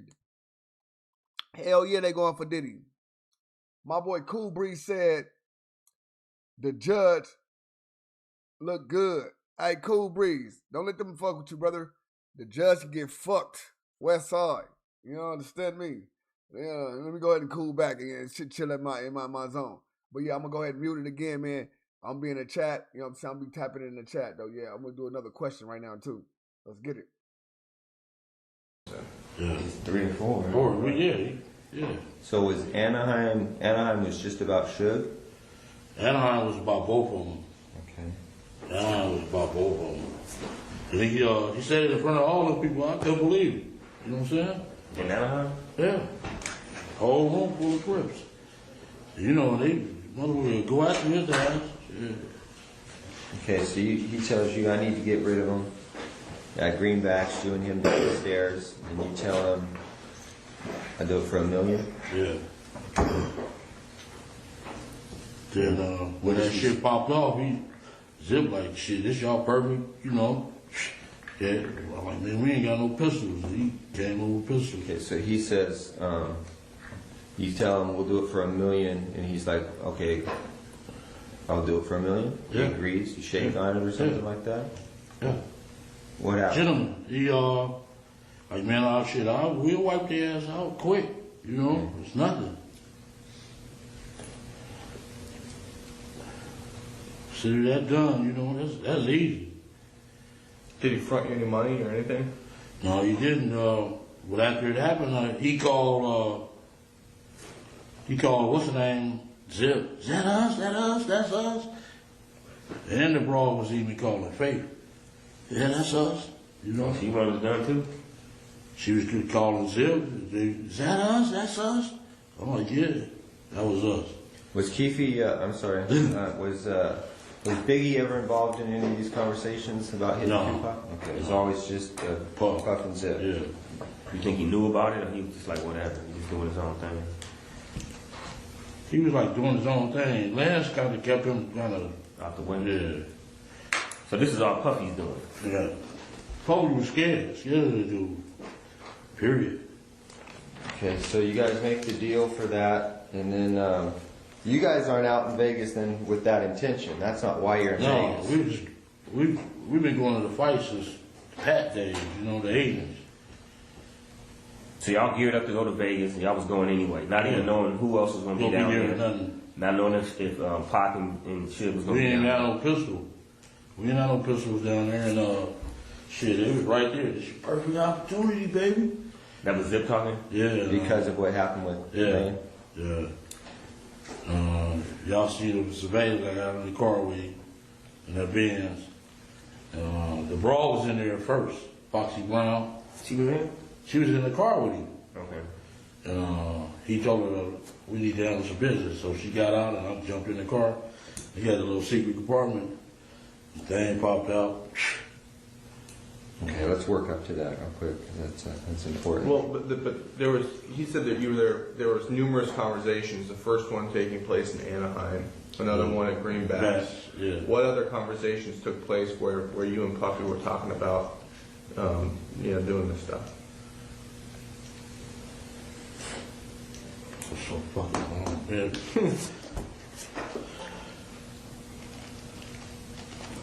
So just to jog your memory, you're down in Anaheim. Puff gets up. He says, I'll do anything to get rid of these guys. Everybody kind of, cool, that's cool, whatever. He takes it to another level. He's more serious. You meet him at Greenbacks for dinner. You guys step off to the side. He talks about, hey, how much you want? I'll give you $1 million. Yeah, we went downstairs. You say, cool. Yeah, consider it done. All right. Now, what conversations between Anaheim and that conversation, or that conversation and the incident? Any more conversations in there about getting it done? On the phone or in person, either one. Does it ever call you on the phone? No. I know after it happened, he kept calling, that us. Yeah, that's us, motherfucker. Yeah. Did Zip ever try to push it, like, hey, the boys still talking about, getting this done? Yeah, he just said that's our perfect opportunity. That's it. But in between, he never said nothing, like he was trying to, like, almost broker it. Like, yeah, I talked to Puffy, asked him, y'all gonna do that still. No, he didn't say that. Who brought up the amount of $1 million? Shit, he did. Puffy did? Yeah. Okay. Wasn't you? No, it wasn't me. I'll shit. $1 million, I'll take it. Yeah, take it for 50. You know what I'm saying? Shit. So he brought up them $1 million. Yeah. Them project dudes will kill your ass for $1,500. You know what I'm saying? Shit.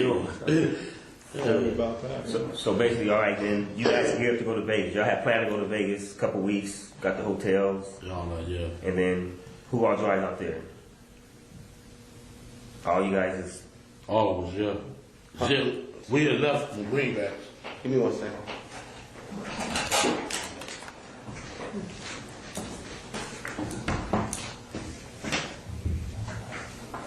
No.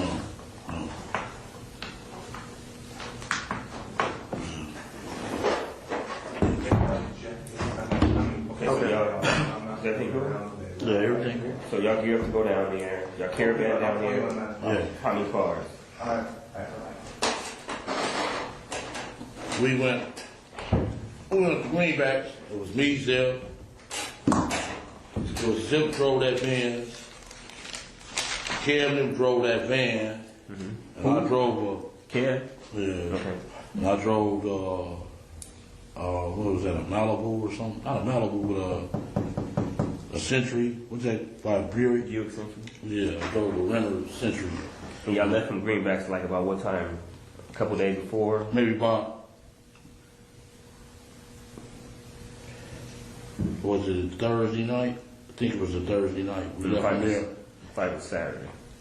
Okay, it was probably Friday we left. Friday evening when Zip looked like he got picked up by a helicopter as fast as we got there for us, so once we got there, started kicking it, partying and all that old shit. Y'all staying at the Monte Carlo? Yeah. Okay. And who got the rooms for you at the Monte Carlo? My wife, it was in my wife's name. Okay. Y'all pay for it? They had comps. Lane had comps at MG, not the MGM, but Excalibur. Because of gambling? Yeah. Okay. I'm sorry, Greg. No, that's all right.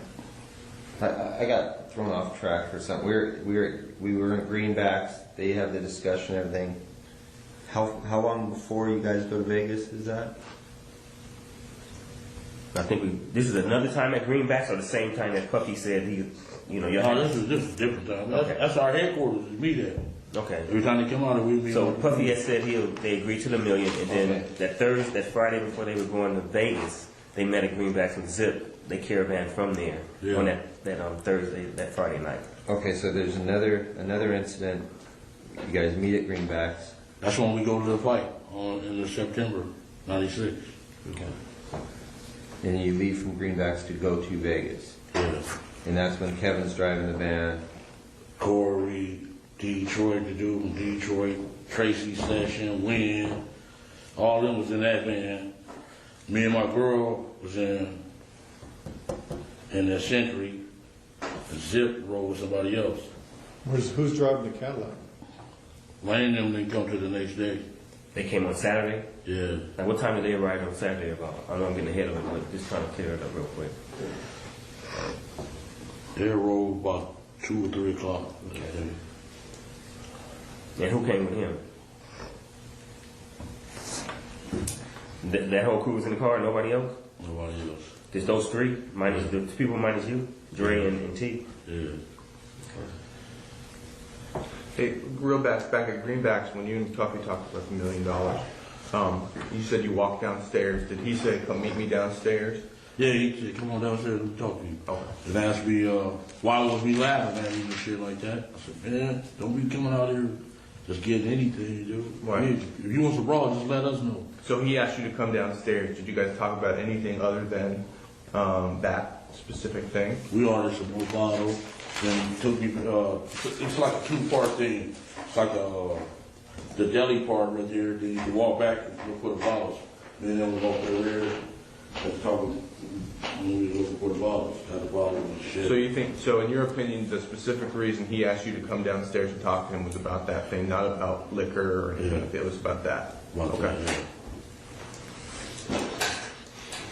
Okay, so then another incident, you guys are at Greenbacks, you go to Vegas, Kevin drove the van, he's got those other guys with him, you're with a girlfriend, Lane and Dre and T Brown come the next day in the rented Cadillac.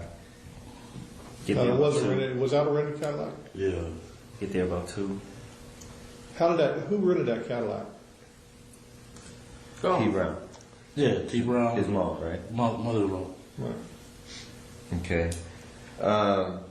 Staying at the Monte Carlo, you said your girl had him in her name or Paula? Paula.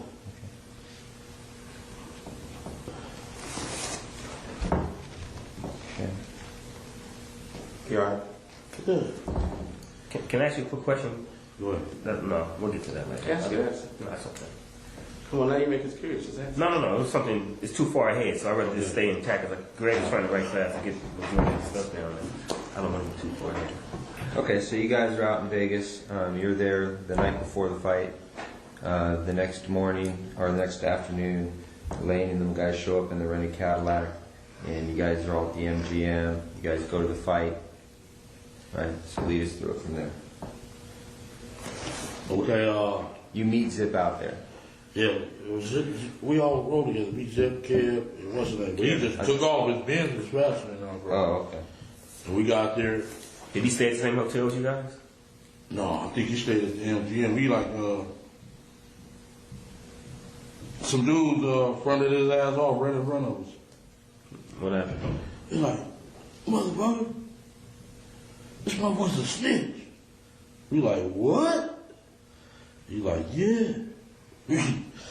Damn. What did he say? Huh? What did he say? He didn't say nothing. He just, his eyes got big. Then the next day, we got our tickets from the little dude named Shorty. He from 60s.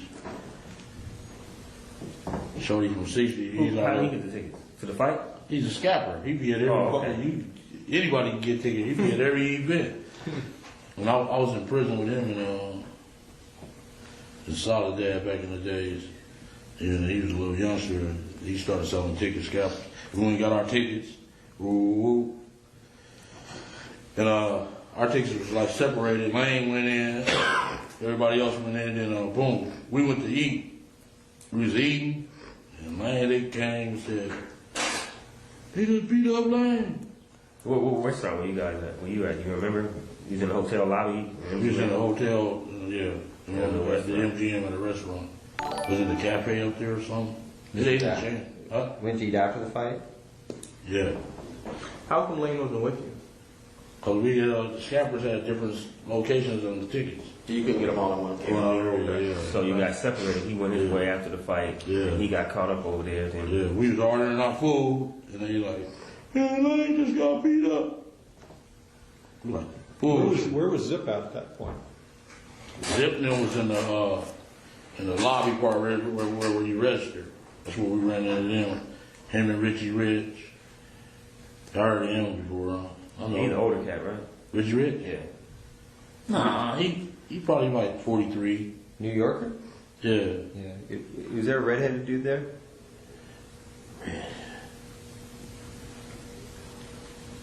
I know Richie Rich was there, and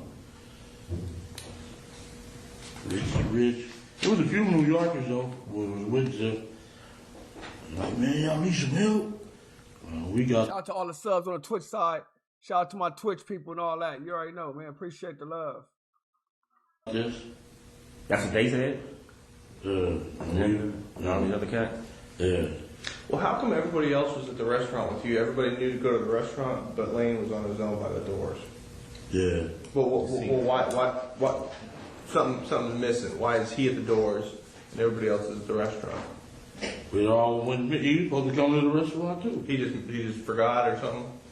They seen his motherfucking ass and beat him up. He couldn't get there. Yeah. Okay. But on the surveillance, it seems like he's standing there He's waiting. hanging out. He's hanging out. Like he wasn't on his way nowhere, walking. Y'all seen us at the restaurant? Well, yeah, they got video cameras all over them.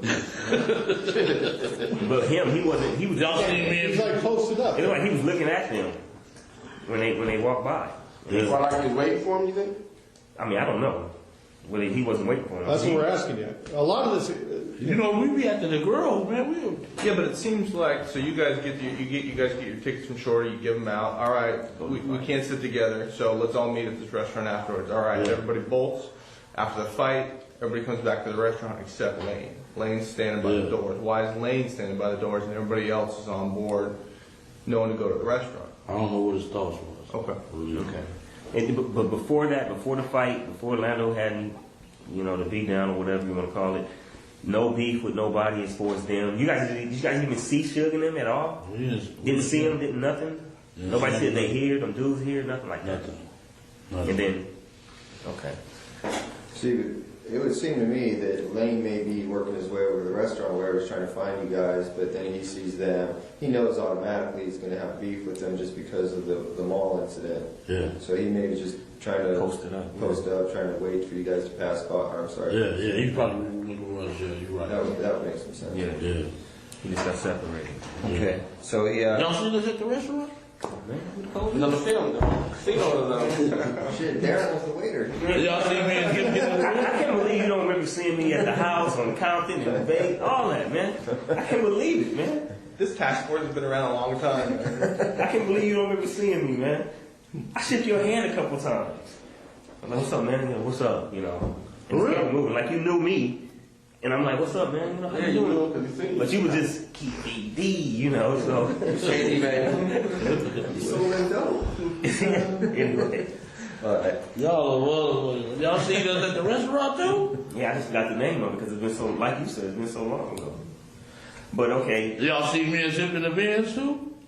I did. Yeah, I don't remember seeing it. I don't remember seeing it. Okay, but who was in the restaurant with you? The crew, it was me, Bubba, all of us. Kev. Was Devion and them hanging out with y'all at that time? No. The Vegas dudes? No, they wasn't. They knew nothing about this. Nothing about this. Y'all didn't hook with them at all. Nobody, Qatar, Carol, KC, whatever his name is. None of them dudes. Y'all didn't hook up with none of them from We Vegas. seen KC down there. Okay. We just see Doug Carr, the other boy, Chin. Okay. Where did he go? Huh? Damn. T.R. Yeah. He just got dead about 5 months ago. Victory. Okay, so Richie Rich and Zipper in the lobbies with some other New Yorkers. You guys read, blah, blah, blah. Lane gets into a fight. And then Zip and his boys are like, y'all need any help? The East Coast asked us first. And my boy. Who? And. One from Paramount, man. Oh. Really? And. Oh, Anthony? Anthony Trent. Yeah. He was down there? Yeah, he asked, y'all need some help? We like, no, we good. Did Treggs hear any of the conversations between you and Puffy? Was he there for anything? Who? Treggs. And. And. And? Yeah, the one you talking about right now. No, he didn't. Is that your Cadillac? Is that Cadillac? Yeah, the one. Yeah. Yeah. Was he there for any of the other conversations or anything? No, the like Cadillac was Reed. That's true. Oh, that's Trevor, yeah. The other one was. Ant was the other dude that came with the other car. That's right. The other one. Okay. He was there. We seen him earlier. He like, he jumped on Lane. Ooh, what's up? Y'all need us? We're like, no, we cool. Then we ran into Zip them in the lobby. That was the light-skinned kid that stopped us to talk. That was him. When y'all was watching, he stopped us to talk to us. And we met Zip them in the lobby. We went all out to the parking lot to get the cars. Okay, let's stop right there. The whole crew? Yeah.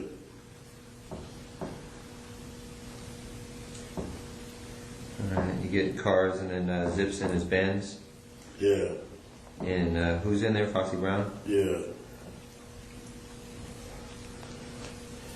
And does she get out, or he tells her to get out, or what? Yeah, he told me to get the hell or something. Because he told me in the lobby that he had some jimmies. Some what? Had a jimmy.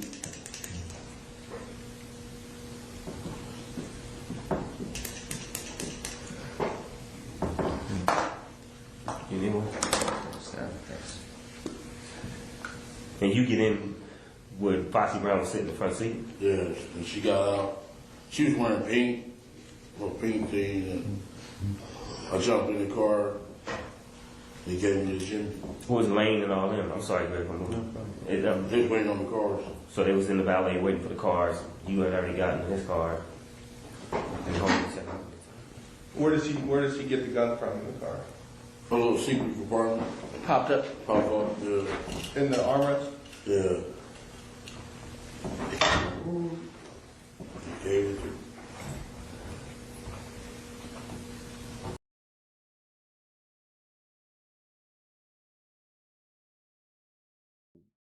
And why Foxy Brown and did Foxy Brown ever say that she remember this? Did Foxy Brown ever say this too? Foxy Brown still alive?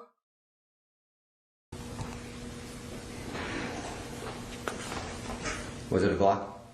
Yeah. 40? Yeah. And I ain't ever told nobody this story, man.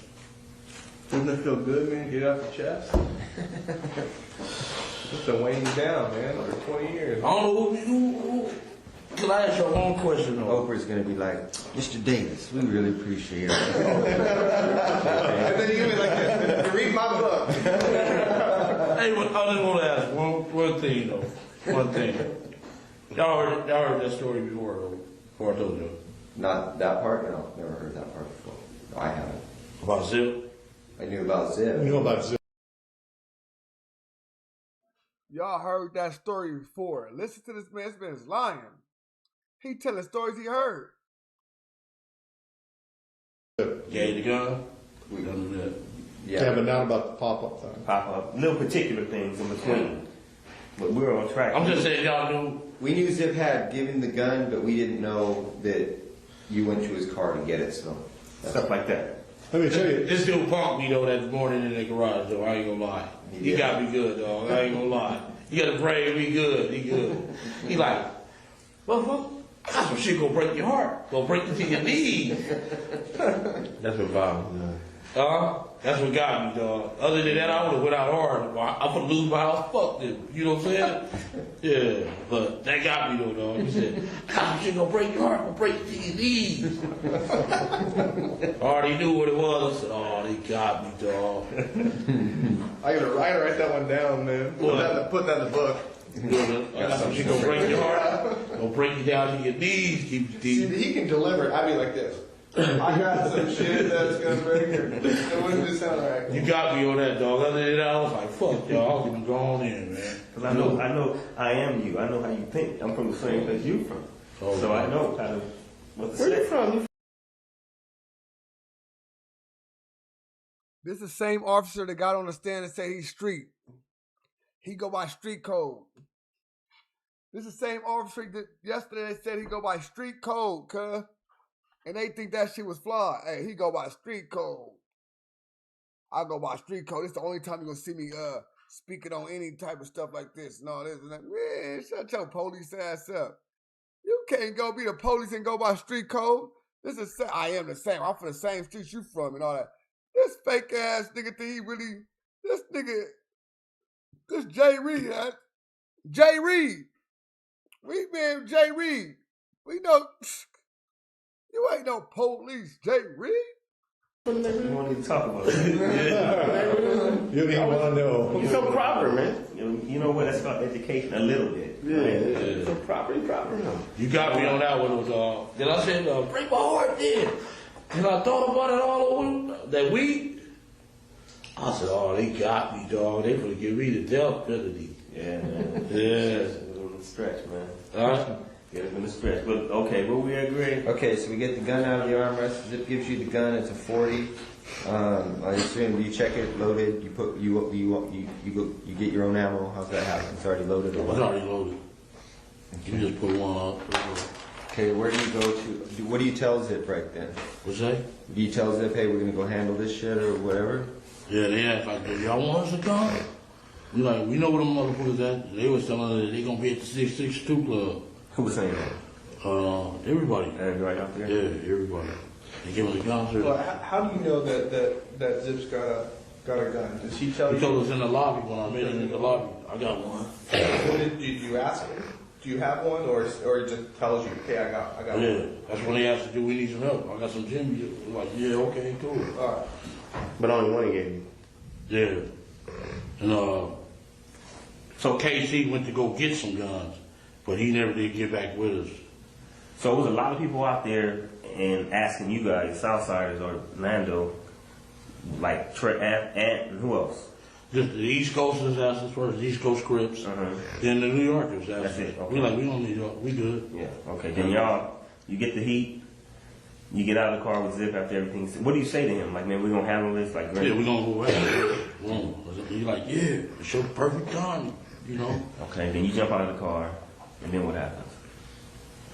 I got in the van with the busters. You know what I'm saying? Who's in the van? Where do you put the gun? What do you do with it? Put it in my thing. Yeah. Yeah. Okay, so Keefe, you get in the van with who? Corey, Wynn, Kev, Wynn cousin Tracy Sessions, and some dude from Detroit. And they was, Lane them said they had a gun up under the hood. In the rental car? Yeah, they put one up under the hood. So, okay, that's cool. So we go to the 626. I'm sorry, real quick though. Lane's in the van too at that time or no? No, they in the Cadillac. Okay, so Lane in Cadillac with T Brown and Dre. Yeah. You know who's driving then? You drove off from the hotel. T-Brown was driving still. Yeah. And y'all go with the van. This is 2 cars. Go to 662. Yeah, the van and the Cadillac. Go to 662. Yeah. I'm sorry, go on, Grant. So when you guys leave the motel after you get the gun from Zip, you guys never go back to your rooms to discuss anything or anything at all. You go from the MGM, or I'm sorry, from the MGM out on the hunt for these guys. You guys never go back. We went drop the girls off. Me and Lane did. At what point? Before you met with Zip or after you met with Zip? Well, that's a long time. I know I gave Paula money to go gamble and rush. I don't know what rush. That was Lane's girlfriend, Rashid, or whatever. Yeah, Rashida. Yeah. I know I gave Paula the money to gamble on. But yeah, then we went looking for them. We went just the 2 girls that you got. That's what you saying. You said the girls. Just those 2 girls, or just a lot of girls who were out there. Just Rashina and Paula. There was a few girls out there. Okay, with their whole crew. Yeah, their crew. Okay. I gave her money to go gamble. Boom. We get in the car. We get in the fucking van. Go up to the 626 club. And Corey, they gonna kill us, dog. You know that motherfucker. Got the police killing motherfuckers and all that. Man, you crazy. And fuck, dude, I know dude since we played fucking football, he's a bitch. They got you scared. Did you get in the van in the valet area of the MGM? Yeah. Okay. Who was driving that van? You probably already answered. It was either Kev or Corey. Okay. And when we went up to the 626 club, they didn't show up. We waited about 15, 20 minutes. They didn't show up. So it's like, let's go get some liquor. We stopped at the liquor store. I got out the van with their ass and jumped in the Cadillac. Them motherfuckers busted. They scared. Where was the liquor store at? What's that street? It's a highway. What's that big highway there? Las Vegas Boulevard? No, not that one. It's east of it. Oh man, what's the one that runs behind all the hotels? The one, Craig.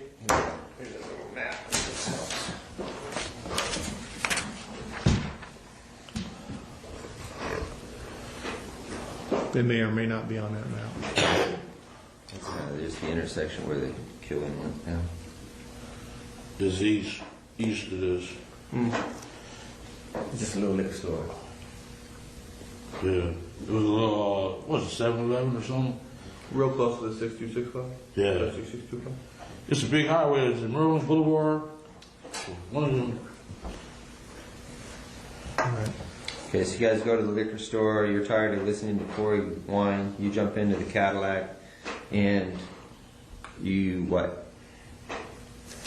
You go to the liquor store, you get out of the van, you jump into the Cadillac with Lane and them guys, and then what? You rolled up, what was that? Was that Harmon? There is a Harmon on there.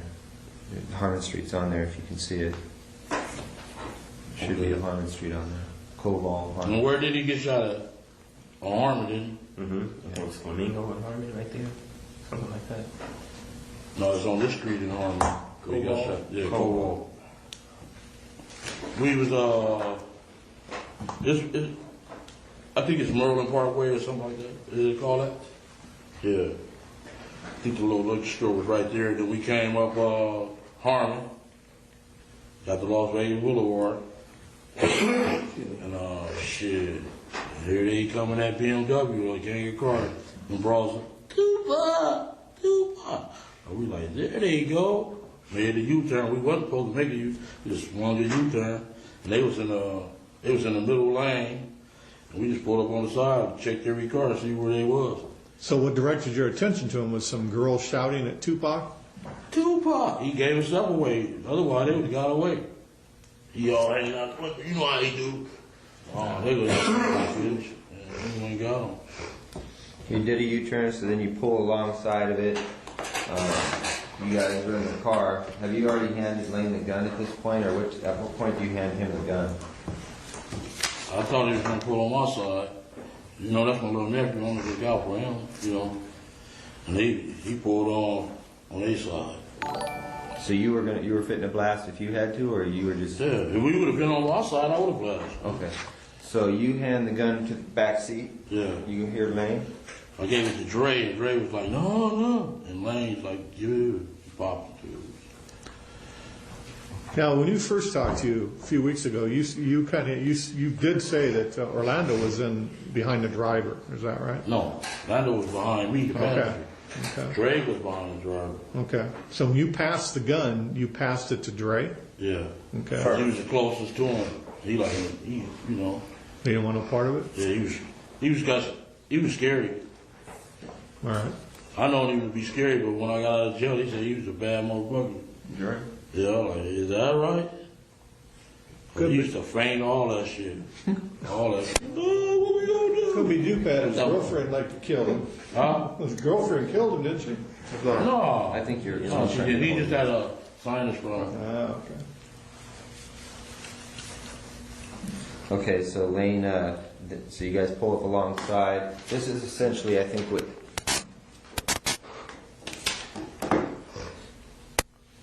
Yeah. You guys pull alongside, that's essentially what you see. Yeah. So you had But he had the window down. Oh, was it tinted or no? Or No, he had the window up. Okay. So he wasn't out yelling at the girls at that time? No, he was there, rolled back up the window when he went on the street. Okay, Lane starts blasting. You say Suge looks over, he sees you. He looks right at you. Yeah, he looked at me. Okay. Why are you looking right now? Fucking known each other since we were 7, 8 years old. When he looks over at you, and then, Tupac's busy getting shot. Evidently, the story is Tupac's trying to either get out In of the the back seat or something. Yeah, what do you see happening inside of their Jumping car? in. I seen a bullet going Suge head. I thought he was dead. thought he was dead. You see He his wasn't face? scraped, you know, something in the head or something. A piece of glass went into his neck right here. And he had a thing in his head. He had a little grave. Yeah, he got a graze on his Yeah, I head. thought he was dead. Okay. So, I'm sorry, did you guys stop the T-Ground, the Bolo stop the car and just let him get off? Yeah. Then we made the right. Okay, but he stopped what you said. While he boom, boom, boom, got off, then he took off. Then we made the right, and some bras at the sea breeze was following us. Stupid bitches. Ah. And we shot their window out, and they stopped. So Tupac's trying to jump in the back seat. And what Suge doing? Just ducking? Ducking. He couldn't really duck because he was too big. You know? Yeah.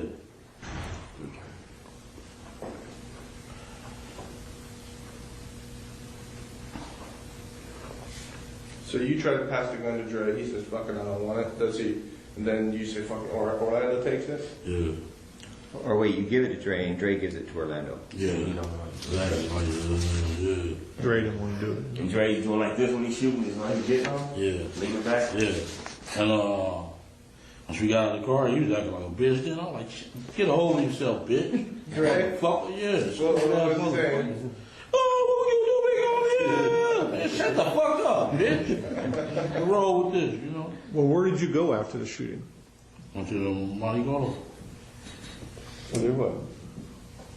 Real Before we get quick. there, yeah. Okay, so the shooting goes down. He's trying to get in the back seat. Suge's ducking out the way. You guys pull off, and followed by Sebring. A sea breeze, some broads. They ain't call y'all or nothing? The broads? I don't know. Can't hear you. Hey, come on, man. We were talking over it. Man, we're gonna be doing this so many times, man. On the truck. Sebring. It all comes out. Lane starts blasting back on him. Yeah. So he had bullets left. Yeah. How many rounds did you say he shot in the Tupac in the car? If you had to, About 6 or 7. 6. And then how many times did he shoot at the girl? Twice. Just twice. Okay. Afterwards, when you guys are rolling, just rolling to the hotel. You go straight back to the hotel. I was going to park the car by the carriage house. By the carriage house. Y'all dumped the car and just left it there for. I mean, We left it there at the carriage. It's a parking lot on the opposite side of the carriage house. We left the car there and put the gun on the tire and left. On the tire, front wheel tire, back tire, what? The front tire. And then left.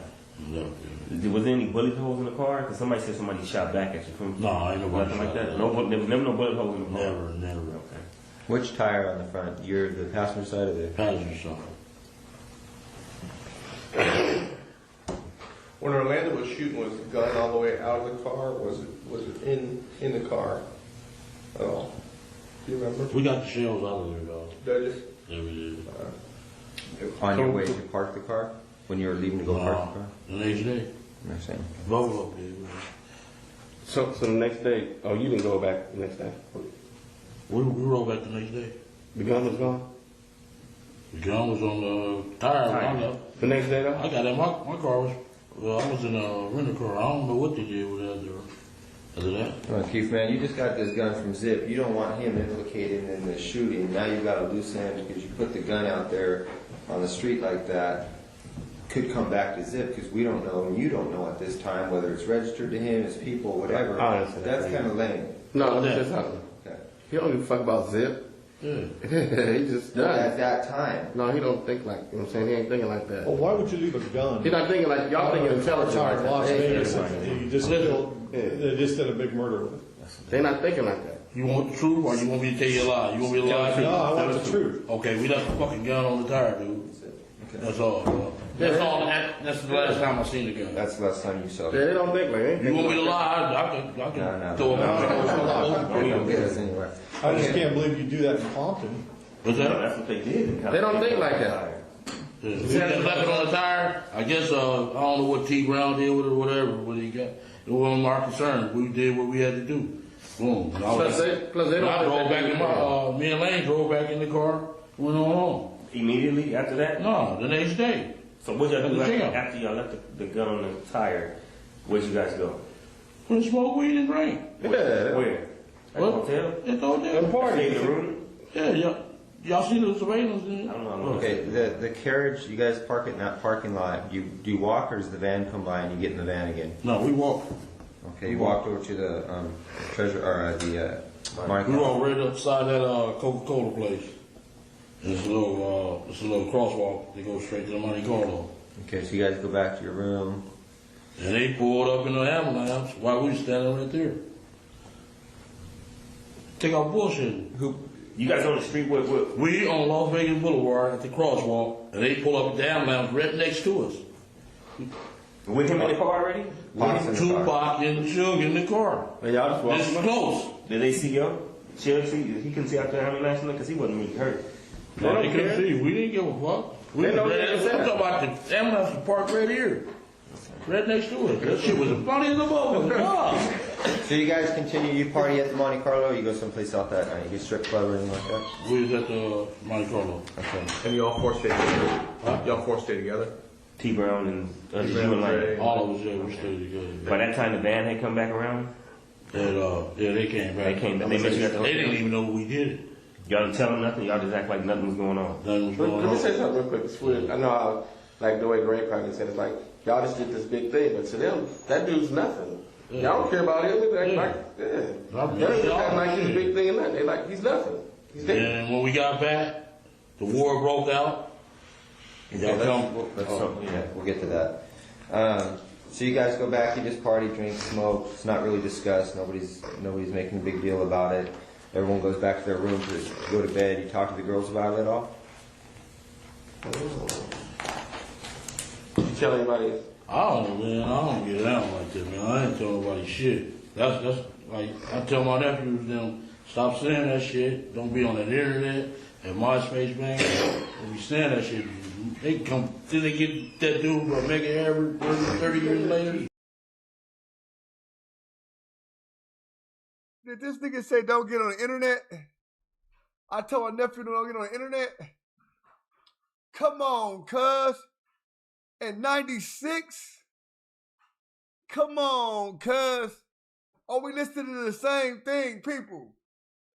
I told my nephew, don't get on the internet. MySpace days. Boy, you talking about MySpace days?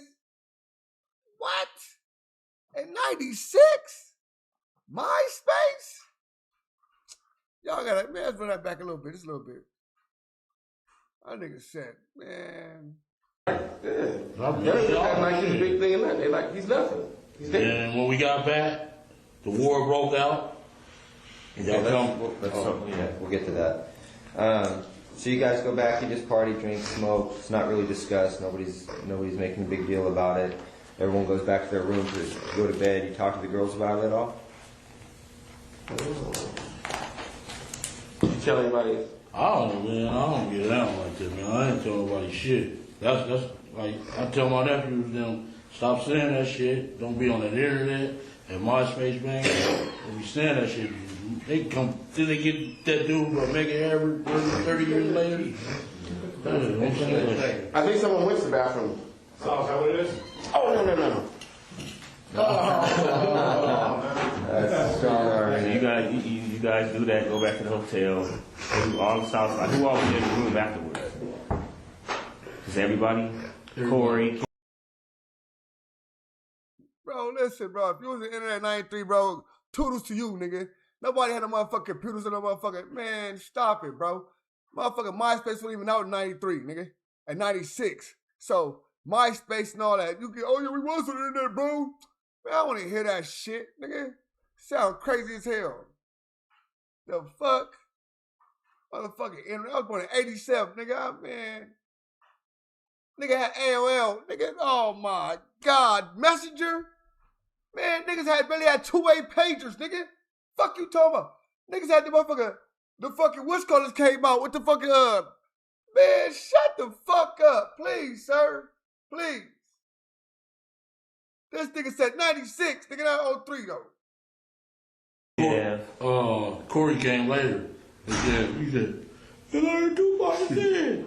Like, is that right? Y'all laughed. Huh? Y'all laughed. Yeah. So he came in with the news that he brought the news that he had died. He thought he had died. Right, yeah. They said they both shot up. Okay. All right, so that night goes by. The next morning, you guys go get up and you go back down to the Cadillac? I didn't ever go back down to the gun. You didn't. Some other people went. Okay. Keith Brown, he had to go get the car. Okay, I thought you said you and Lane drove back. Oh, we drove that a century back. Was you in there? the car? And your Me wife? and wife. And she, All right, and let's upset us. All right, give me something. What you was doing on the internet in 96? What was you doing on the internet? What was you doing on the internet? Because it was no YouTube. YouTube came out 05. So no YouTube going on. What you doing in 93 on the goddamn internet? What was you doing? Why the hell they had motherfucking party lines and shit then? And we was on the internet, why niggas have party lines? The fuck? Party lines is cracking. Party lines is cracking. Web message. My nigga said AOL messaging. Man, get your nice ass out of here. Bro, that's not on the internet. What you talking about? Man, he talking about on the internet, nigga. The fuck about, come on, sir. You talking about in chat rooms. Man, we ain't talking about goddamn chat rooms. Man, get up out of here, man. You doing email and AOL emails and shit. Boys, come on, cuz. Dial up and shit. Come on, cuz. I've had the same shit dial. That shit was trash. The fuck? Nigga was that shit was garbage. Stop it. What were niggas doing? Cuz said the internet. Don't be talking on the internet. Don't be doing that shit on the internet, bro. I'm talking MySpace. Cuz was in a whole different century, bro. I mean, a whole different spacing. He was in 03, 04, 05 type shit. Because he did this 08. So he was in that same space. I'm not saying it was not the internet. I said niggas wasn't on the internet. I'm not saying it wasn't no internet. I never said it wasn't of the internet in 90-something. Never said that. I said niggas was not on the internet. Niggas was not on the internet. I'm saying that. Niggas being on the internet, I'm just saying like, you talking being don't be no, he not talking no motherfucking chat room. Hey, don't be in the chat room chatting, say you did that shit. Come on, cousin. I didn't say y'all didn't have a web. That's what I'm not saying. I said niggas wasn't on the internet. You didn't take my words, please. I didn't say, hey, it was no such thing as the internet back then. Never said that. I said niggas was not on the internet, brother. That's all I said. That's all I said. His girl in there too? I think she was, yeah. Okay, so 4 y'all. Yeah. But during that night, after the shooting, was there any phone calls between you and Zip or you and anybody? No. Nothing. No. It was dead that night. Nothing happened. The no next day, we met at that right here on 3rd and La Brea at that hot wing place. So Melrose was like, what up? Yeah, Melrose. All right, so you get up the next morning, and what happened? You turn on the news, you see he's dead. We already knew. You already knew he's dead. Yeah. Any phone calls? You call anybody? You call Zip? The next day, man. The next day, he was like, Zip called you, you called Zip? Called me. And he said, was that us? Yeah. Then he called while we said, is that us? Yeah. Wait. So Zip called you and said, "Is that us?" Meet me at the hot wing place. I met him at the hot wing place. And but you said the hot wing place is here in LA. Yeah. Okay. So let's go back to Vegas. So you're in Vegas. You wake up the next morning. Yeah. All right. You turn on the news. You see he's dead, or you knew he's dead. You get a call from Zip, right? In Vegas? Yeah, in Vegas. I'm talking about. Walk me through that morning. Who called you, or what did you do that morning? The next morning, someone called me. Whoever was in Vegas, right. From Vegas. So we left. We got on about 10 o'clock. Then I got a call once I got back to LA. And he said, come meet him at the Howard place. He said, Puff, come on back. And he told him, yeah. Okay, so let's go back to Vegas. What were you going to do about the car? What were you going to do about the car? What did you know was going to be done about the car or the gun? It wasn't my concern. You didn't care about it at all? Okay. I thought my mother-in-law had rented my car. I had to worry about her car. And he had to worry about his car, shit. And I swear, highway patrol was gonna pull his ass over, man. Y'all, man, y'all was. Do you know if he had the gun with him still? I don't know. I know the highway patrol was on his ass for about at least 10, 15 miles. I know he was shitting bricks. You know what I'm saying? I'm like, damn. And you never know what happened to the gun. After T. Brown never talked about, you know. No, I never knew. Okay, so you get back to LA the next day. Zip calls you, says, meet me at the hot wing place. Where at? Right by Pete's. Melrose is where? You know where Pete's is? Yeah. Place to all right, so you guys go over there. Zip shows up. You guys, what happens after? What's the conversation with you and Zip? He said, Puff kept on calling, was that us? That us? And he told him, yeah, it was us. Faith called him. Woo-woo. Said, we'll go get our little money. Said, all right, I'm going to go back out there. Woo-woo. Okay, so Puff called Zip and said, was that us? Faith called Zip and said, was that us? Yeah. Would you talk to Puff too? Yeah. Yeah.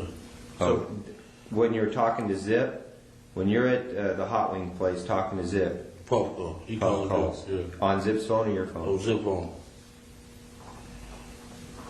And Zip gives you the phone? Yeah. Okay. Come on, say, was that us? Zip was like, yeah, that's us. So everybody was happy. Yeah, man, they wanted, we needed some money, man. He dead.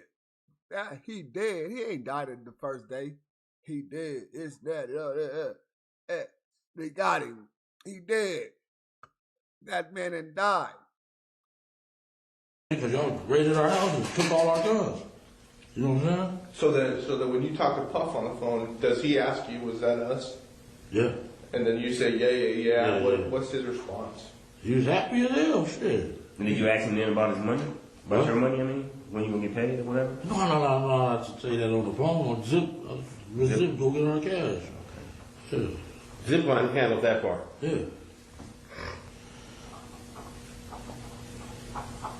Okay, so you tell Zip we need to get paid.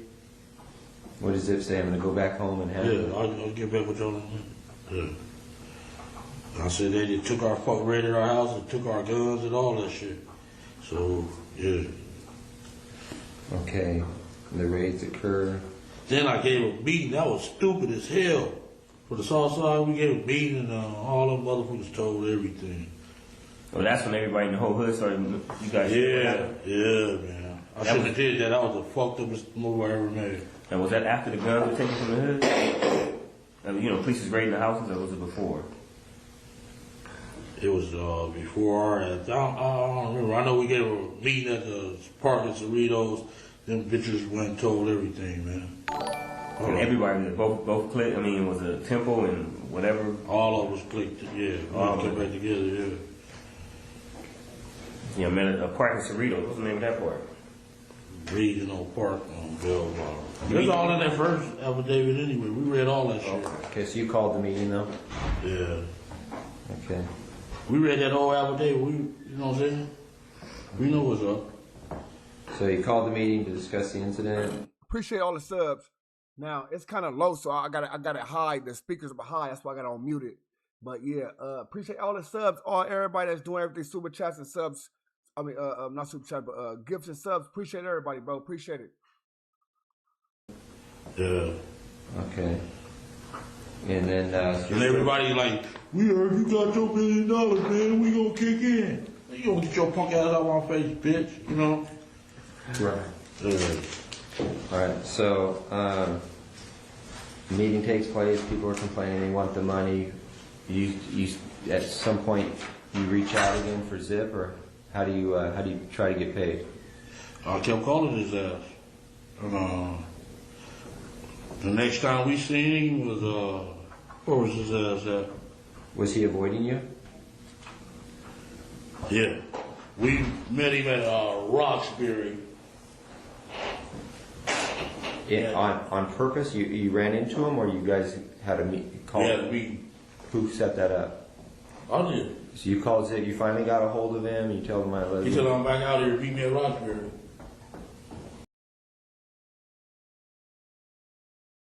Now, that's where it get tricky at. The man whooped y'all $1 million. You still cool with the man years later after all that type of stuff, all that stuff.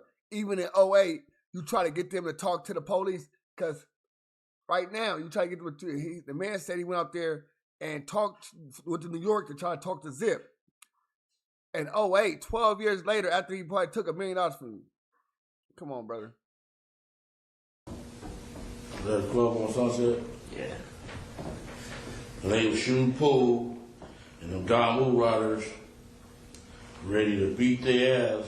Who's they? Zip and who else? Zip, D-Mac, who was that? Fleetwood. Fleetwood? Yeah. Do they have with Flint? Yeah. Was Flint out by then? No. Okay, then y'all meet, and then what? We meet? Now, when you have a meeting, is D-Mac and Fleetwood all of them there with you guys? No, it was just me and him. I was talking to him. What's up with the cat? And he ain't gave it to me yet. And D-Mac told me that shit. He said, man, Zip got that money. He like, huh? He didn't say that like though, because you thought he was still trying to get the money, right? Yeah. I'm talking about he told me this past summer. And what's they fell out behind all that shit. When you guys met at the Roxbury, how long, how much time passes before? I'm sorry. After that, how long you played? No. After the shooting in Las Vegas, how long is it before you guys meet at the Roxbury? Like months? About a month and a half.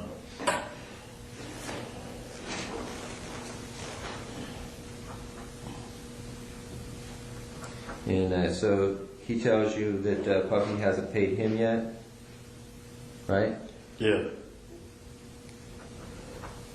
All right, and what do you tell him? That, what's up? I need money. Yeah. We need money, motherfucker. They took our guns, all that shit. We need some money. And you want to make got millions, more than, And your business shut down, you wasn't doing no business, nothing. Y'all ran my Colombian out of town, man. I mean, we did. We should have did that shit. We shouldn't even met Puffy. We should have just stayed rolling, man, Y'all was on my ass since '93, though. You gave us a good run. Yeah. Okay, so you, at what point do you lose touch with Zip when you just realize you're not going to get paid? At some point you realize... Once y'all got on our ass, man, that watch shit. That was on our ass, man. Okay. So 96 comes and goes, 97, then you end up you pick up that case. 97. Man, y'all after that shit happened, we couldn't breathe. You know that. Y'all put the heat on our ass like a motherfucker.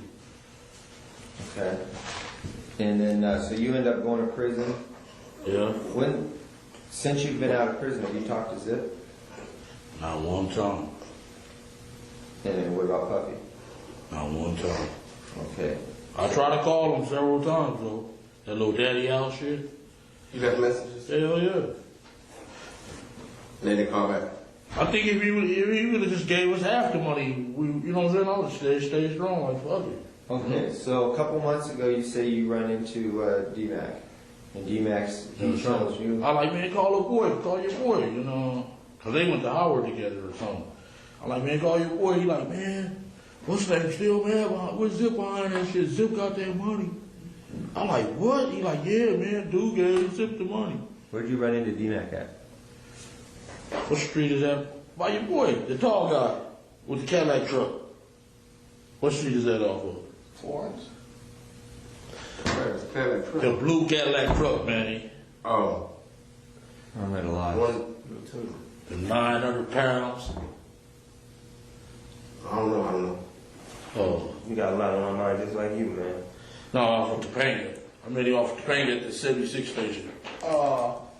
Yeah, Cadillac truck. Anything? Oh, yeah. Huh? No. You know what guy I'm talking about. Dudes, Detroit Pistons. Oh. Oh, out there in the valley. That's where you run into Darius. Okay. Yes, the bitch. Let me tell you what he did to me. I'm gonna tell y'all another thing I know something. Did I tell y'all? On the 40-some-thousand. This motherfucker, I threw the money in the back thing. The motherfucker say, hey, let me talk to you, dog. I Went over there and talked to him, and here y'all come. I said, this motherfucker. I'm up on all that shit, dog. I said, this motherfucker got my money cracked. As I was thinking about it. He said, man, let me talk to you. Man, if the police hanging out in front of your house like that, I'm like, yeah. I said, man, that sound like the Fed. He like, yeah. I'm like, yeah. And sure enough, here comes the car from by the school, and here comes the other one off Glencoe. The car off the school threw us off. I said, oh, here comes the popo. I jumped in the car, and here comes that other car. Woo! Ah! Stopped right at me, man. And grabbed him, and he like, man, I got a gun, I got a gun. I'm like, you going to jail, dude? And he like, yeah. Dude, handcuffed his ass, put him in another car, and let him go before us. I said, oh, that motherfucker snitching, man. I'm telling you, I'm up on all that shit, man. Y'all shit is easy, though. I swear. Yeah, that's, hey, handcuffed me for it. Huh? Let him go with his gun. I said, damn, what he need that for protection from me? That's a cold shit, boy. Well, let's get back to. Okay, you run into D-Mac in the Valley a couple months, 3 months ago. Yeah, in like August, summertime. Talking about this year? Yeah. And you tell him, hey, call your boy, call Puffy. Yeah. And he tells you. And Zip got paid. They fell out behind that old shit. Plus, Big got killed. I said, shit, I better not see his ass. Okay, they fell out behind what? Behind the money. They behind Big. Big got killed 6 months later. I thought y'all had a store. I'm missing something. Yeah. Puffy and Zip fall out. Right? Behind him making the payments to Zip. Zip keeping the money. Zip kept the money from us, though. And he didn't give it to them, and then Big got killed. Yeah, all that. I thought y'all had. Y'all had our back. How do you suppose Puffy found out that Zip didn't pay you guys? How does Puffy know? I guess he knew. Duane, I guess. Duane seen him a couple of times. Yeah. Oh no, he seen the boy. Oh. At one of the Snoop parties out there.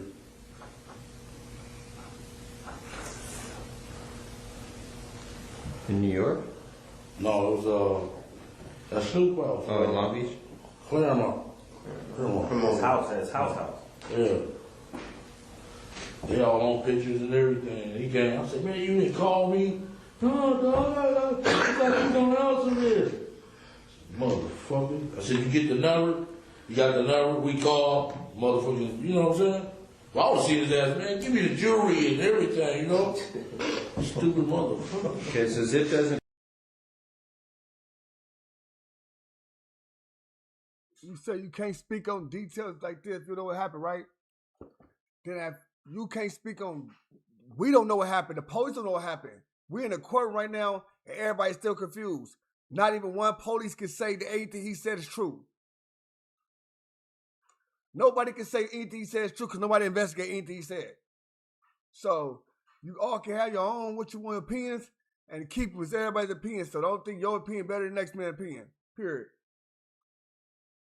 Pay you. Puffy's pissed off because Puffy did make the payment. You have any idea what amount of money Puffy paid? D-Mac didn't say. Okay, so D-Mac tells you they fell out beyond that whole thing. You think that Wynn had probably talked to Puffy about the money at one of these Snoop Dogg parties? I said he didn't. He just gave him the number. I heard Keefe out. We go to the number. We called him up with the number. Phone off. Puffy gave Wynn his number? Yeah. I said, you let him give you a number? That was so stupid. Why you get the jewelry? Let me all, you know what I'm saying? Collateral. Yeah. Okay. But you left a message when you get the number? What? You called and left a message? Yeah, he ain't answer it. The man got about 50 phones. He throw that shit away. The phone's easy, man. All right. And what about you? You also said that that Kane told you something about Zip. Yeah, he said Zip got the money. They fell out. When was that? When did Kane tell you that? When did I get out on that violation? That was 2005. Kane's name is Gregory. Yeah. How about Pete? How much time they gave Pete? Pedro Hill? Yeah. Shit, I think he got 5-6 years, didn't he? Woo! God damn, Bert. Boy, this is a cold dude, man. The game ain't right. I advise everybody to quit, dude. Where were you when Kane told you? Is this when you were back in Richmond, or? Care about it. Oh, I only went out there one time. They said I stole $10,000. I said, bitch, I stole $10,000. No, that's your brother saying that. That's not. Yeah. Yeah. Kevin. Yeah, stupid ass motherfucker. He don't know I'm saving his life. $10,000. Oh, you know about that too, huh? Yeah. Okay, so Kane tells you you're over at Kev's house 2005. Kane tells you, man, Zip got that money. How does Kane know Zip? Just from out there in New York. Just the New York connection? Yeah. Everybody knows Zip. Zip's big and a mother out there, man. Yeah. Now, you know Kane's on the run, right? He on the run? Yeah. Oh. You have any contact with him at all? I thought his ass was snitching because he got caught with 12 keys. Yeah, he bugged out on that. He did? Yeah. I ain't got no company. He be up in Baltimore. Right there by that school. By the way, do you know if Gregory Brooks, if his people back in Baltimore are the Brooks brothers that were in the newspaper like a couple years ago behind that big bus? No. You don't know if that's his brothers? No. Gregory, just my cousin. Okay. Yeah, I know he was sending stuff to Baltimore, but wasn't he, the Brooks brothers from Baltimore, you don't know who they are? No, he ain't no kid. Okay. There's a brother named Garfield. And he phone company man. Gregory quit. Gregory, Craig, all them. All my older brothers and shit quit that shit. Yeah. Yeah. My Greg's sons, both of them in jail. One of them in jail, aren't they? Yeah. They got banging and stuff, huh? Y'all is up our ass, huh? Yeah, man. Lil Lane better watch out. Craig's brother, he out there. Why you gonna stop him from doing what he doing? He out there banging and stuff, ain't he? Who? Craig's little brother. They call him Lil Lane or whatever. Craig's son. They call him Little Lane? Something like that. No, they don't. Mando or some shit. I don't know. Something like that. Baby Mando? Yeah. I think one of the last things is, what makes you think though that now that you'd be able to talk to either like Zip or somebody in person? Keffe D, motherfucker. I know I got you. I know you're Keffe D, but listen, they had a fall. Seriously though, I mean this is. Man, I would go ask Puffy. Man, I would. Hold on, let me say something. Puffy's Puffy. You're Keffe D. Puffy's Puffy. Okay, and now he knows that, you know, you can't afford to be making any mistakes right now about the ghosts that are in his closet. And, you know, all of a sudden Keffe D comes up out of nowhere and starts wanting to talk about the murder of Tupac. He couldn't really come like No, I that. ain't gonna come back. Give me my money, man. No, my money. But I'm saying he ain't, I'm just, from my standpoint, he wouldn't just come up to him like that. He'd have to create a scenario where he'd feel comfortable. Then let's talk about creating. Like, I give you an example of what I would think. Like, maybe like. Y'all find out where he at in the club. Just hold on, no, listen to me. You wouldn't just have him just pop up on the dude. No. You create a situation maybe like where Keefe was in town, he was doing well, maybe Keefe had a business and that he was putting together, a clothes business or something like that. He'd come at him like that and then they would kick it and then the conversation would come up. I mean, you wouldn't just have him just walk up on him like that. Right. We don't know how to create that. That's why we need your guys. Because I mean, Puffy, You want my input? give me an example. Let me finish. Exactly what I want. Is your How many you think you can have? Out there that you looking for him? No. I've been looking for his ass. Believe me. You know that too, right? Yeah. When I run into at the club, man, when he got that walk of fame, motherfucker, I was right there. But what I'm saying is, that store. But what I'm saying There was is, too many of y'all around here. he's not going to just give you a straight conversation. He's going to feel comfortable. So you got to create something that's comfortable for him. I mean, I know how you're thinking, but it's been a while. He's sophisticated. He's scared. I'm just saying maybe you have to create some type of. They know they don't want to mess with you. They don't want you coming at them wrong. He embraced it when, you know what I'm saying? He ain't, my boy, you know what I'm saying? He cool like with women like that? Yeah, he gonna embrace the shit out of us.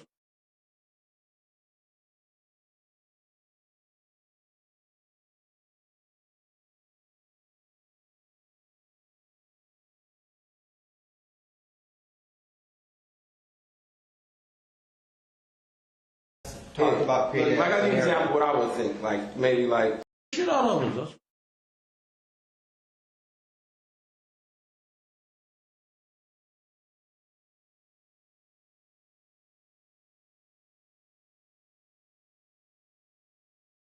What happened to the mistake? Oh, this is bad. This is bad. This is bad for the prosecution. Yeah, he could be in a restaurant, something you could come in. Then I'll be seeing this little commercial. I'm like, you motherfucker. You know what I'm saying? I'm Caleb or. No, he got me in trouble the first time. Didn't he though?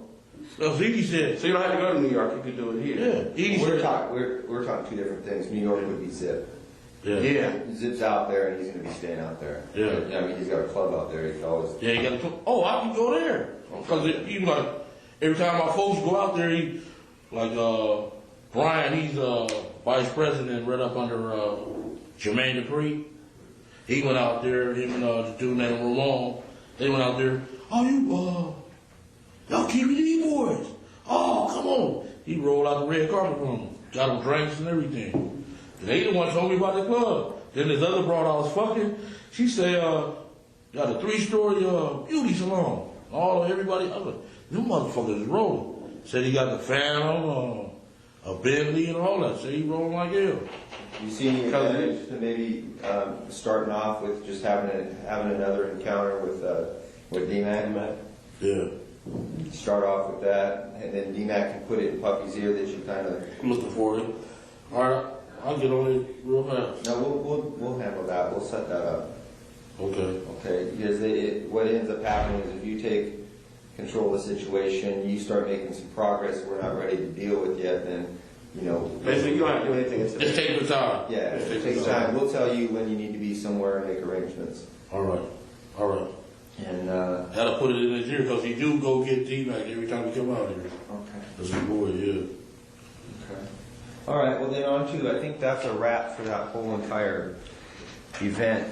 These are two of the girls that Darren found. Can I ask a question real quick? Yeah. How long is our meeting going to be today? Do we have a time frame? We're out of here in 15 minutes. Oh, okay. Hey, do you know how to get a hold of DMAC right now? You're more than welcome. You can get a hold of DMAC. Stay on if you want. Knows what? Great. Yeah, Basketball player, I buy weed from him every day. All right, that's cool. Tell Tommy to buy some weed from him. The barbershop over on 3rd or Beverly? I've got that DMAC. That's all girl. I've got that. You know her, right? Yeah, I know where he's at. and where he's from. Look at that. She got fat. Yeah, that's the wrong. What about this one here? Yeah, he can get the. That's the one the that's big on the phone? How old How is you this get right the here? big one? Okay, are those the two girls that were in the vibe club. party that night? Yeah. Okay. And what are their names? And go squeeze Right here. DJ Quick by the ball. I'm serious, he get that shit up quick. Answer the question. Yeah. Oh, boy. Those two girls you see What's there. their name? What are their names? Michelle and Jewel. Yeah, and those were the two girls that you talked about At the being party. in the vibe party that night and, Yeah. and getting close to Yeah. Puffy and Biggie, All is that, that right? all that, yeah. They was ones to set that shit up. For sure. Now you know that from being there, or you know that from That's after? it. Being here, dog. Okay. I'm not telling you, dog. Did you get any other insight on that from anybody else, or you Keffe D? People We told know you? the streets, dog. So you just saying from that alone? He said he watched They was out of place. They shouldn't have been there in the first They place. from Death Row, so Yeah, they he ain't said got when no we seen business them, it there. was odd.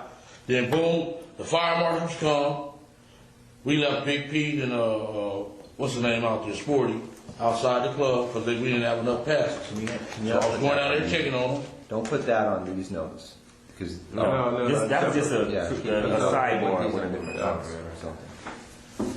Then we was down. Fire marshal was down there. The Big Pete and Sporty from Great Street was down there, and I went down there to check on them. Then the fire marshal said they was gonna close the place. Bloods was out there. It was ready, dog. We don't get into all that another time, man. But that's some stuff we got to touch on too. Yeah. This is a pictures in there. All right, get your freaking flyers mods ready. All right. What's that tag? I'm gonna see you sooner or later. One last thing. See me. Come on. I'm gonna see you sooner or later, man. Somebody gonna come over here and tell me. You and Eddie were Sellies, right?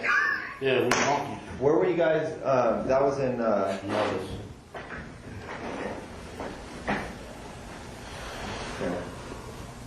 Question. I wanted to ask you something. Excuse me. What do you know his last name to be? Samuels. Huh? Samuels. Samuels. Samuel. Oh, okay. He asked the question. I want to ask you one more thing. I know you probably went on vacation, 93. Okay? Not 93. You were for a while.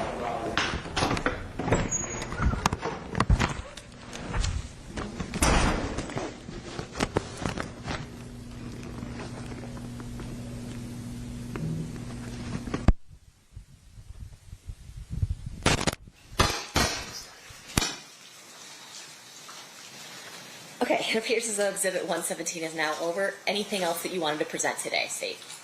No, 2009 is not as long, but I think we just give them a break now. Okay, sounds good. At this time, we will recess for the evening. We're coming back at 9 a.m. tomorrow. During this recess, you are admonished not to talk or converse amongst yourselves or with anyone else. 9 a.m. tomorrow means we got a long live tomorrow. That means we got a long, we'll be up to 2 o'clock in the morning. So y'all better be ready for tomorrow, man. You know what I'm saying? On any subject connected to the trial, or read, watch, or listen to any report or commentary on the trial of any person connected with this case by any medium of information, including without limitation, newspaper, television, the internet, radio, or form or express any opinion on any subject connected with the trial until the case is submitted to you. We'll see you back tomorrow. Thanks, guys. Is that for sure?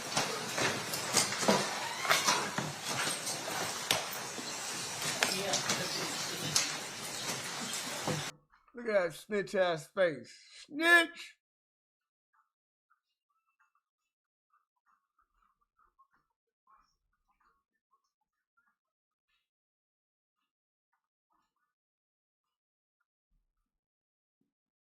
What's the deal though, man? Let me see what Dirk looking like.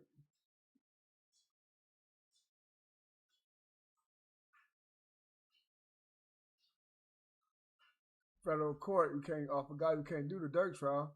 That's federal court. They ain't giving us no action. We'll do updates though on Dirk trial. We'll make sure we do updates.